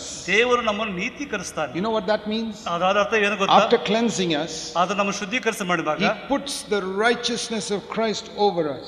ಯೇಸು ಕ್ರಿಸ್ತನ ನೀತಿಯನ್ನು ನಮ್ಮ ಮೇಲೆ ಹಾಕ್ತಾನ್ರಿ. Because you know, it's not enough for our sin to be forgiven to stand before God. ನಮ್ಮ ಜೀವನದಲ್ಲಿ ನಮ್ಮ ಪಾಪವು ಕ್ಷಮಿಸಲ್ಪಡೋದು ಮಾತ್ರವಲ್ಲ, ಸಾಕಾಗಿಲ್ಲ. Okay, let me ask you a question. ಒಂದು ಪ್ರಶ್ನೆ ನಿಮಗೆ ಕೇಳ್ತೀನಿ ನಾನು. In your school, in any subject, what was the lowest mark you could get? ನಿಮ್ಮ ಓದುವಂತ ಸ್ಥಳದಲ್ಲಿ ಯಾವ ವಿಷಯದಲ್ಲಿ ನಿಮಗೆ ಕಡಿಮೆ ಮಾರ್ಕ್ಸ್ ಸಿಗ್ತಾ Say ಇದೆ? maths. What is the lowest mark you can get in maths? ಆ ಗಣಿತದಲ್ಲಿ ಎಷ್ಟು ಕಡಿಮೆ ನಿಮಗೆ ಗಣಕ ಸಿಗ್ತಾ ಇದೆ? How much? ಎಷ್ಟು? 0. ಅಂದ್ರೆ 0 ಅನ್ಕೊಳ್ರಿ. That's the lowest. 0. You can't get lower than that. ಅದಕ್ಕಿಂತ ಕಡಿಮೆ ಸಿಗೋದಿಲ್ಲ. But in our relationship with God, ಆದ್ರೆ ದೇವರೊಟ್ಟಿಗೆ ನಮ್ಮ ಸಂಬಂಧ ನೋಡುವಾಗ you can get below 0 also. ಆದ್ರೆ ದೇವರ ಮುಂದೆ ಆ 0ಗಿಂತ ಕಡಿಮೆ ಸಿಗುತ್ತೆ. You know, it's like the teacher saying, every time you do something wrong, I'll give you a minus mark.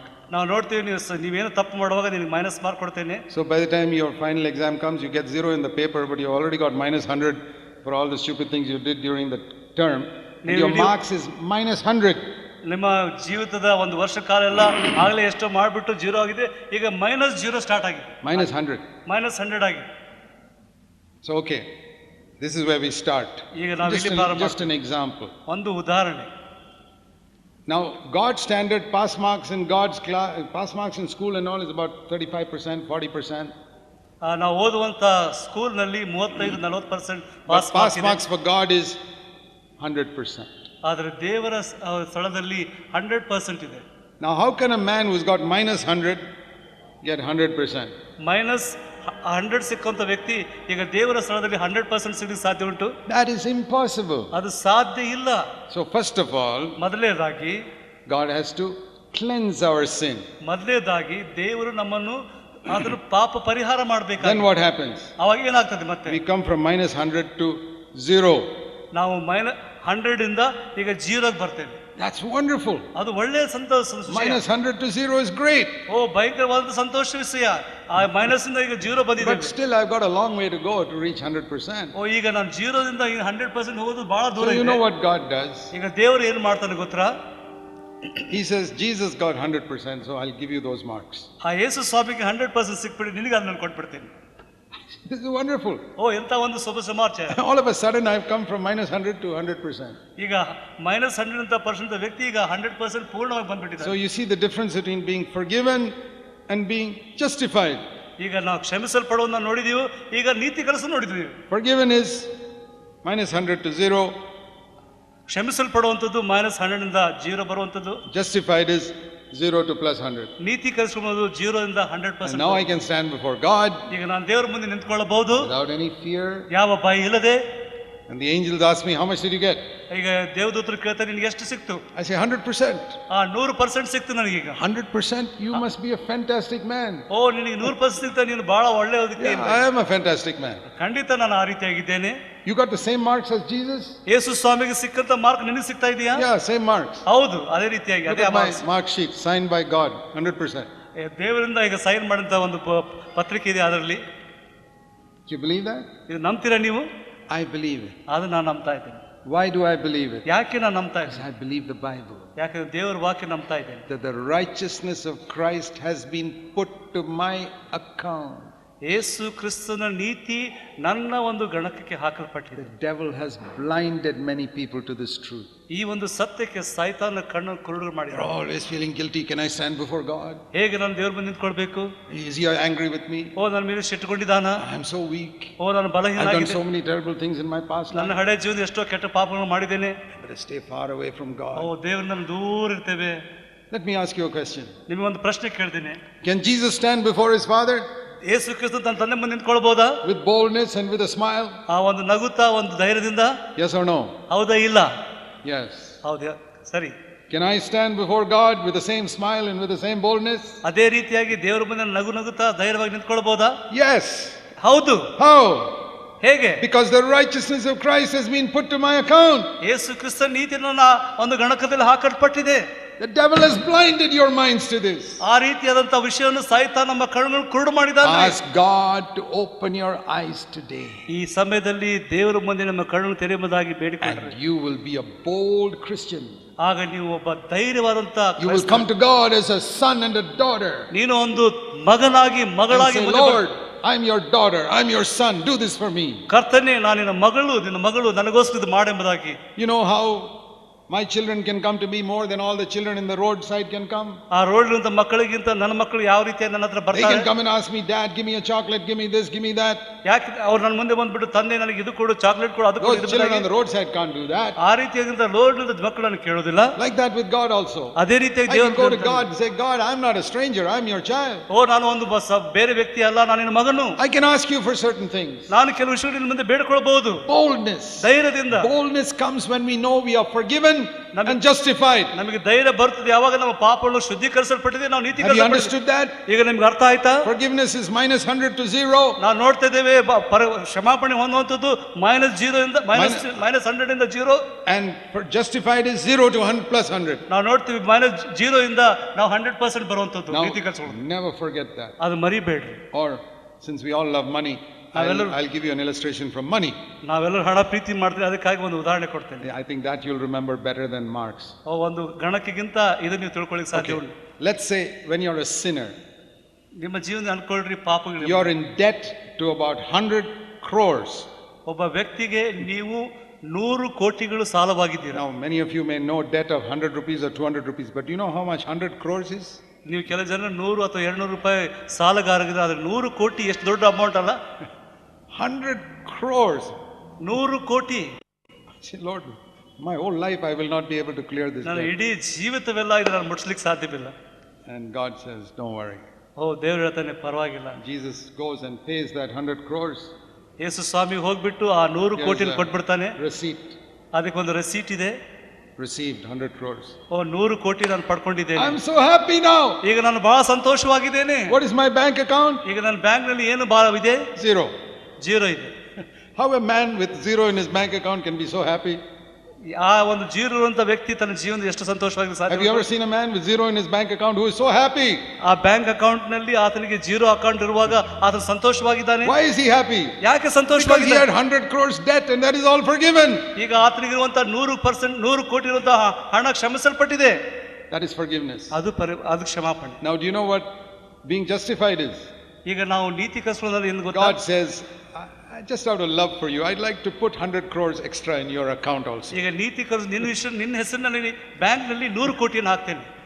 I said, this is amazing. ಇದು ಎಷ್ಟು ಆಶ್ಚರ್ಯಕರವಾಗಿದೆ. One day I am minus 100 crores in debt, and all of a sudden I have become a millionaire with 100 crores in my account. ಒಂದು ದಿವಸ ನನ್ನ ಜೀವನದಲ್ಲಿ 100 ಕೋಟಿ ಸಾಲಗಾರನು, ಈಗ ನನ್ನ ಜೀವನದಲ್ಲಿ 100 ಕೋಟಿ ಈಗ ತುಂಬಿಕೊಂಡಿದೆ. Have you understood that? ಈಗ ಅರ್ಥ ಆಯ್ತಾ ನಿಮಗೆ? Forgiveness is your 100 crores paid. ನಿಮ್ಮ ಜೀವನಕ್ಕೆ ಕ್ಷಮಾಪಣೆ 100 ಕೋಟಿ ಈಗ ಮುಟ್ಟಲ್ಪಟ್ಟಿದೆ. Justification is another 100 crores put into your account. ಈಗ ನೀತೀಕರಿಸಿಕೊಳ್ಳೋದು ನಿಮ್ಮ ಜೀವನದಲ್ಲಿ 100 ಕೋಟಿ ನಿಮ್ಮ ಬ್ಯಾಂಕ್ ಅಕೌಂಟ್ ಅಲ್ಲಿ ಸೇರಿದೆ. The righteousness of Christ put to our account. ಈಗ ನಮ್ಮ ಜೀವನದಲ್ಲಿ ದೇವರ ನೀತೀಕರಿಸಿ ಯೇಸು ನಮ್ಮನ್ನು ಬರ್ತಾ ಇದೆ. And we are rich. ನಾವು ಐಶ್ವರ್ಯವಂತರಾಗ್ತೀವಿ. The third thing. ಮೂರನೇದಾಗಿ, what is the first thing? ಮೊದಲನೇದೇನು? We must see the seriousness of sin. ನಾವು ಪಾಪದ ಗಂಭೀರತೆ ನೋಡಬೇಕಾಗಿದೆ. Second, ಎರಡನೇದು, how God accepts us through forgiveness and justification. ನಮ್ಮ ಜೀವನದಲ್ಲಿ ದೇವರು ಯಾವ ರೀತಿ ನಮ್ಮನ್ನು ಸ್ವೀಕರಿಸಿಕೊಂಡು ಆತ ಕ್ಷಮಿಸ್ತಾನೆ. The third thing, the devil blinds people's eyes. ಮೂರನೇದಾಗಿ ಸೈತಾನ ನಮ್ಮನ್ನು ಕುರುಡರಾಗಿ ಮಾಡ್ತಾನೆ. Is how to get victory over all these sinful habits in my daily life. ನನ್ನ ಜೀವಿತದ ಪ್ರತಿದಿನ ನಾನು ಯಾವ ರೀತಿಯಾಗಿ ಈ ಪಾಪದನ್ನ ಜಯಿಸಬೇಕು. The devil says, ಸೈತಾನ ಹೇಳ್ತಾನೆ, okay, you've seen the seriousness of sin. ನಿನ್ನ ಜೀವನದಲ್ಲಿ ಪಾಪದ You're forgiven. Justified. ಈಗ ನೀತೀಕರಿಸಲ್ಪಟ್ಟಿದ್ದೀರಿ. Just praise the Lord now and keep quiet. That's all. Victory and all is not for you. ಜಯಿಸೋದು ನಿನಗಲ್ಲ ಅದು. Just be satisfied that you got 100 crores in your account. Just sit quietly. ಈಗ ನಿನ್ನ bank account ಅಲ್ಲಿ 100 ಕೋಟಿ ಇದೆ, ನೀನು ಸುಮ್ಮನೆ ಕೂತ್ಕೋ. You'll never get victory. ನಿನ್ನ ಜೀವನದಲ್ಲಿ ಆ ರೀತಿ ಅನ್ಕೊಳ್ಳುವಾಗ ನಿನಗೆ ಜಯ ಸಿಗೋದಿಲ್ಲ. That's a lie. ಅದು ಸುಳ್ಳು. The blessing of God is so wonderful. ದೇವರ ಆಶೀರ್ವಾದ ಆಶ್ಚರ್ಯಕರ. The gospel is so wonderful. ದೇವರ ಶುಭವಾರ್ತೆ ಅದು ಆಶ್ಚರ್ಯಕರವಾಗಿದೆ. That I not only can be forgiven, ಅದು ನಮ್ಮನ್ನು I ಕ್ಷಮಿಸುವುದು not ಮಾತ್ರ, only can be justified, ನಾವು ನೀತೀಕರಿಸಲ್ಪಡೋದು ಅಷ್ಟೇ ಅಲ್ಲ, but I can be an overcomer in my life. ಈಗ ನಾನು ಜಯದ ಜೀವಿತವನ್ನು ಜೀವಿಸಬಹುದು. Because God now gives me something more wonderful. ಇನ್ನೂ ಆಶ್ಚರ್ಯಕರವಾದಂತದನ್ನು ಕೊಡ್ತಾನೆ. What has he given me? ಈಗ ನಮಗೆ ಏನು ಕೊಟ್ಟಿದ್ದಾನೆ? Forgiveness through the blood of Jesus Christ. ಯೇಸು ಕ್ರಿಸ್ತನ ರಕ್ತದ ಮೂಲಕ ಕ್ಷಮಾಪಣೆ ಕೊಟ್ಟಿದ್ದಾನೆ. Righteousness of Christ put to my account. ನನ್ನ ಜೀವಿತದಲ್ಲಿ ಯೇಸು ಕ್ರಿಸ್ತನ ಮೂಲಕ ನೀತಿಯಿಂದ ನನ್ನ ಅಕೌಂಟ್ ದುಡ್ಡು ಹಾಕಿದ್ದಾನೆ. That itself is so much. Thank you so much. All my life I should be grateful to you. ದೇವರು ನನ್ನ ಜೀವಿತವೆಲ್ಲ ನಾನು ಇಷ್ಟು ನನಗೆ ನಿನಗೆ ಕೃತಜ್ಞನಾಗಿರಬೇಕು, ಇಷ್ಟು ಮಾಡಿದ್ದೀಯಾ. God says, wait, you haven't opened the package fully. There's one more gift in here. ಇಷ್ಟೇ ಅಲ್ಲ, ಇನ್ನೊಂದು ಇದೆ ನಿನಗೋಸ್ಕರ ಒಂದು gift. Don't throw the package in the garbage. There's one more here. ಆ ಒಂದು ಬಹುಮಾನ ದೂರ ಚೆಲ್ಬೇಡ, ಇನ್ನೊಂದು ಇದೆ ನಿನಗೆ. What is this? ಅದು ಏನು? This is the power of His Holy Spirit. ಅದು ಒಂದು ಪವಿತ್ರಾತ್ಮನ ಶಕ್ತಿ. Wonderful. ಬಹಳ ಆಶ್ಚರ್ಯಕರವಾಗಿದೆ. The mighty power of God. ಆತನ ಒಂದು ಬಲವಾದಂತಹ ಶಕ್ತಿ. The same power with which He created the world. ಯಾವ ಶಕ್ತಿಯಿಂದ ಈ ಲೋಕವನ್ನು ಸೃಷ್ಟಿ ಮಾಡಿದನು. The same power with which He raised Jesus from the dead. ಯಾವ ಶಕ್ತಿ ಯೇಸು ಸ್ವಾಮಿಯಿಂದ ಆತನ ಸತ್ತರಿಂದ ಎಬ್ಬಿಸಿದನು. The mighty power of the Holy Spirit with which He healed the sick. ಆ ಒಂದು ಪವಿತ್ರಾತ್ಮ ತುಂಬಿಸಲ್ಪಟ್ಟವನಾಗಿ ಎಷ್ಟೋ ಜನ ಸ್ವಸ್ಥ ಮಾಡಿದನು. That power is going to come inside me. ಈಗ ಆ ಒಂದು ಶಕ್ತಿ ನನ್ನಲ್ಲಿ ಬರ್ಲಿಕ್ಕಿದೆ. And make me an overcomer. ಈಗ ನಾನು ಜಯಭರಿತ ಜೀವಿತ ನಡೆಸ್ತಾನೆ. The devil blinds our eyes. ಈಗ ಸೈತಾನ ನಮ್ಮ ಕಣ್ಣನ್ನು ಕುರುಡು ಮಾಡ್ತಾನೆ. Those two things are enough. ಸಾಕು ಎರಡು. It's enough. ಸಾಕು ಎರಡು. There's nothing more. Don't look. ಇನ್ನು ಮುಂದೆ ಏನಿಲ್ಲ, ಏನ್ ನೋಡ್ಬೇಡ ನೀನು. You go to Jesus and say, Lord, I'm blind. ಯೇಸು ಸ್ವಾಮಿ ಹತ್ರ ಬಂದು ನಾನು ಕುರುಡನಾಗಿದೆ. I don't see what this mighty power of the Holy Spirit can do. ಇಂಥ ಒಂದು ಪವಿತ್ರಾತ್ಮನ ಕಾರ್ಯ ಎಷ್ಟು ದೊಡ್ಡ ಆಶ್ಚರ್ಯಕರ ಶಕ್ತಿ ಮಾಡ್ತದೆ. The devil says, no, sin is mighty. ಪಾಪ ಭಯಂಕರವಾಗಿದೆ, ಶಕ್ತಿ ಉಳ್ಳದಾಗಿದೆ. The Israelites saw the giants in Canaan. ನಾವು ನೋಡ್ತೀವಿ, ಇಸ್ರಾಯೇಲ್ ಜನರು ಆ ಒಂದು ಕಾನಾನ್ ದೇಶದಲ್ಲಿ ಬಲವಾದ ಜನ ನೋಡುವಾಗ, we read in the Bible, Joshua and Caleb saw God. God was much bigger than those giants. ಆ ಕಾಲೇಬ್ ಮತ್ತು ಯೆಹೋಶುವನು ನೋಡಿದ್ರು ಆ ಒಂದು ಬಲವಾದ ಜನರಿಗಿಂತ ದೇವರು ದೊಡ್ಡವನೆಂಬುದಾಗಿ. That's what the devil blinds us to. ಅದೇ ಒಂದು ಕೆಲಸವನ್ನು ಸೈತಾನ ನಮ್ಮ ಕುರುಡನಾಗಿ ಮಾಡ್ತಾನ್ರಿ. The power of the Holy Spirit is more than the power of any sin in your life. ನಿನ್ನ ಜೀವನದಲ್ಲಿ ಎಲ್ಲಾ ಪಾಪಗಳಿಗಿಂತ ದೇವರ ಪವಿತ್ರಾತ್ಮದ ಶಕ್ತಿಯು ಬಹಳ ಬಲವಾಗಿದೆ. The devil blinds you to that fact. ಆ ಒಂದು ಸತ್ಯಕ್ಕೆ ಸೈತಾನ ನಮಗೆ ಕುರುಡನಾಗಿ ಮಾಡ್ತಾನೆ. true. ಅದು ಸತ್ಯವಾಗಿದೆ. Whatever sin you are defeated by, ನಿಮ್ಮ ಜೀವನದಲ್ಲಿ ಎಂತಹ ಪಾಪ ನೀವು the mighty power of the Holy Spirit is much more powerful than that sin. ಅಂತ ಒಂದು ಪವಿತ್ರಾತ್ಮ ಶಕ್ತಿ ಮೂಲಕವಾಗಿ ಆ ಪಾಪದ ಶಕ್ತಿಗಿಂತ ಬಲವಾಗಿದೆ. Believe it today. ನಂಬಿರಿ ರಾತ್ರಿ. Believe it. ನಂಬಿರಿ. Lord, open my eyes. ದೇವರನ್ನ ಕಣ್ಣನ್ನು ತೆರಿ. That I can see. ಅದನ್ನ ನೋಡ್ತೇನೆ. The mighty power of the Holy Spirit. ಬಲವಾದಂತ ಪವಿತ್ರಾತ್ಮನ ಶಕ್ತಿ. Mightier than this sin I'm being defeated by. ತಿರುಗಿ ನನ್ನ ಜೀವನದಿಂದ ಪಾಪನ ಬಿದ್ದು ಹೋಗ್ತಾ ಇದ್ದೇನೆ. Do you want God to open your eyes today? ದೇವರು ನಿಮ್ಮ ಕಣ್ಣು ಬೇಕಾಗಿದೆ ರಾತ್ರಿ. Just let's bow our heads in prayer. ನಾವು ತಲೆಗಳನ್ನು ಬಗ್ಗಿಸಿ ನಾವು ಪ್ರಾರ್ಥನೆ ಮಾಡೋಣ. Let's bow our heads and close our eyes. Just ನಮ್ಮ ಕಣ್ಣುಗಳನ್ನು ಮುಚ್ಚಿ ನಾವು ಪ್ರಾರ್ಥನೆ ಮಾಡೋಣ. ತಲೆಗಳನ್ನು ಬಾಗಿಸಿ. You know what you need to say first of all? ಮೊದಲನೇದಾಗಿ ನೀವು ಏನು ಹೇಳಬೇಕಾಗಿದೆ ಗೊತ್ತಾ? Lord, I am blind and I don't even know it. ದೇವರೇ, ನಾನು ಕುರುಡನಾಗಿದ್ದೆ, ಆದರೆ ನನಗೆ ಗೊತ್ತಿಲ್ಲ. But I want you, Lord Jesus, to open my eyes. ಯೇಸು ಸ್ವಾಮಿ, ನನ್ನ ಕಣ್ಣುಗಳನ್ನು ತೆರೆ ಎಂಬುದಾಗಿ ಬೇಡಿಕೊಳ್ಳಿ. Help me to see the seriousness of sin. ಪಾಪದ ಗಂಭೀರತೆ ನೋಡಲಿಕ್ಕೆ ನನಗೆ ಸಹಾಯ ಮಾಡು. Help me to see how I can be forgiven completely right now if I confess my sin. ಈಗ ನಾನು ಒಪ್ಪಿಕೊಂಡು ನನ್ನ ಪಾಪಗಳನ್ನು ಯಾವ ರೀತಿಯಾಗಿ ನೀವು ಕ್ಷಮಿಸಲಿಕ್ಕೆ ಸಾಧ್ಯವೆಂದು If I ನೋಡಲಿಕ್ಕೆ ಸಹಾಯ ask Jesus to come into my heart, ಯೇಸು ಸ್ವಾಮಿ, ನನ್ನ ಹೃದಯದಲ್ಲಿ ಬಾ ಎಂಬುದಾಗಿ ಬೇಡಿಕೊಳ್ತೇನೆ. tell the Lord, ಕರ್ತನಿಗೆ ಹೇಳಿರಿ, Lord, I am a sinner. ಓ ಕರ್ತನೇ, ನಾನು ಪಾಪಿ. No amount of good works will save me. ಯಾವ ಒಳ್ಳೆ ಕಾರ್ಯಗಳನ್ನು ನಾನು ರಕ್ಷಿಸಲಿಕ್ಕೆ ಸಾಧ್ಯವಿಲ್ಲ. Lord Jesus, ಕರ್ತನಾದ you ಯೇಸುವೇ, died for me. ನನ್ನ You ಪಾಪ rose again. ನೀನು ಎದ್ದಲ್ಪಟ್ಟಿಯಾ? Come into my heart. ನನ್ನ ಹೃದಯದಲ್ಲಿ ಬಾ, Forgive me. ನನ್ನ ಕ್ಷಮಿಸು, Clothe me with your ನಿನ್ನ righteousness. ನೀತಿಯಿಂದ ನಾನು And I believe ಆದ್ರೆ ನಾನು ನಂಬ್ತಾ ಇದ್ದೇನೆ. I am justified. ಈಗ ನಾನು ನೀತೀಕರಿಸಲ್ಪಟ್ಟಿದ್ದೇನೆ. I am accepted by God, my ಈಗ Father. ಕರ್ತನಲ್ಲಿ ತಂದೆಯಲ್ಲಿ ನಾನು And now, ಸ್ವೀಕರಿಸಲ್ಪಟ್ಟಿದ್ದೇನೆ. Lord, ಕರ್ತನೇ, ಈಗ fill me with the power of your Holy ನಿನ್ನ Spirit. ಪವಿತ್ರ ಆತ್ಮನು ತುಂಬಿಸು. I open my whole heart to you. ನನ್ನ ಪೂರ್ಣ ಹೃದಯನಿಗೋಸ್ಕರ Pour ತೆರೀತೇನೆ. out your Spirit upon me. ಓ ಕರ್ತನ ಪವಿತ್ರ ಆತ್ಮನು ತುಂಬಿಸು. Fill me with your mighty power ನಿನ್ನ ಪವಿತ್ರ ಆತ್ಮನ ಬಲವನ್ನು ತುಂಬಿಸು. so that I can overcome every bad habit in my ಎಲ್ಲ life. ಕೆಟ್ಟ ಸಂಗತಿ ನಾನು ಬಿಡುಗಡೆ ಮಾಡು. Lord, I believe you. ಕರ್ತನ ನಾನು ನಂಬ್ತಾ ಇದ್ದೇನೆ. Open my eyes ನನ್ನ ಕಣ್ಣುಗಳನ್ನು ತೆರಿ, to see your mighty forgiveness and your mighty power. ಆತನ ಬಲವಾದ ಶಕ್ತಿಯನ್ನು, ಬಲವಾದ ಪವಿತ್ರ ಆತ್ಮನನ್ನು, To see the full gospel. ಆವಾಗ ನಾವು ಪರಿಪೂರ್ಣ ಸುವಾರ್ತೆ Thank ನೋಡ್ತೇವೆ. you, Lord Jesus, for hearing me. ದೇವರೇ, ನಮ್ಮ ಪ್ರಾರ್ಥನೆ ಕೇಳಿದಕ್ಕಾಗಿ ನಿಮಗೆ Thank ಸ್ತೋತ್ರ. you for forgiving my sin. ನನ್ನ ಪಾಪವನ್ನು ಕ್ಷಮಿಸೋದಕ್ಕಾಗಿ ನಿಮಗೆ Thank ಸ್ತೋತ್ರ. you for justifying me. ನನ್ನ ನೀತೀಕರಿಸೋದಕ್ಕಾಗಿ Thank you for hearing my prayer. ನನ್ನ ಪ್ರಾರ್ಥನೆ ಕೇಳಿದಕ್ಕಾಗಿ Fill ಸ್ತೋತ್ರ. me with the Holy Spirit. Fill me with ಪವಿತ್ರ ಆತ್ಮನನ್ನು Make ತುಂಬಿಸು. my life different from ದೇವರು today. ಇವತ್ತಿನ ದಿವಸ ನನ್ನ ಜೀವಿತ ಬದಲು ಮಾಡು. Thank you, Lord Jesus. ಕರ್ತನೇ, ನಿನಗೆ ಸ್ತೋತ್ರವಾಗಲಿ. Amen. ಆಮೆನ್.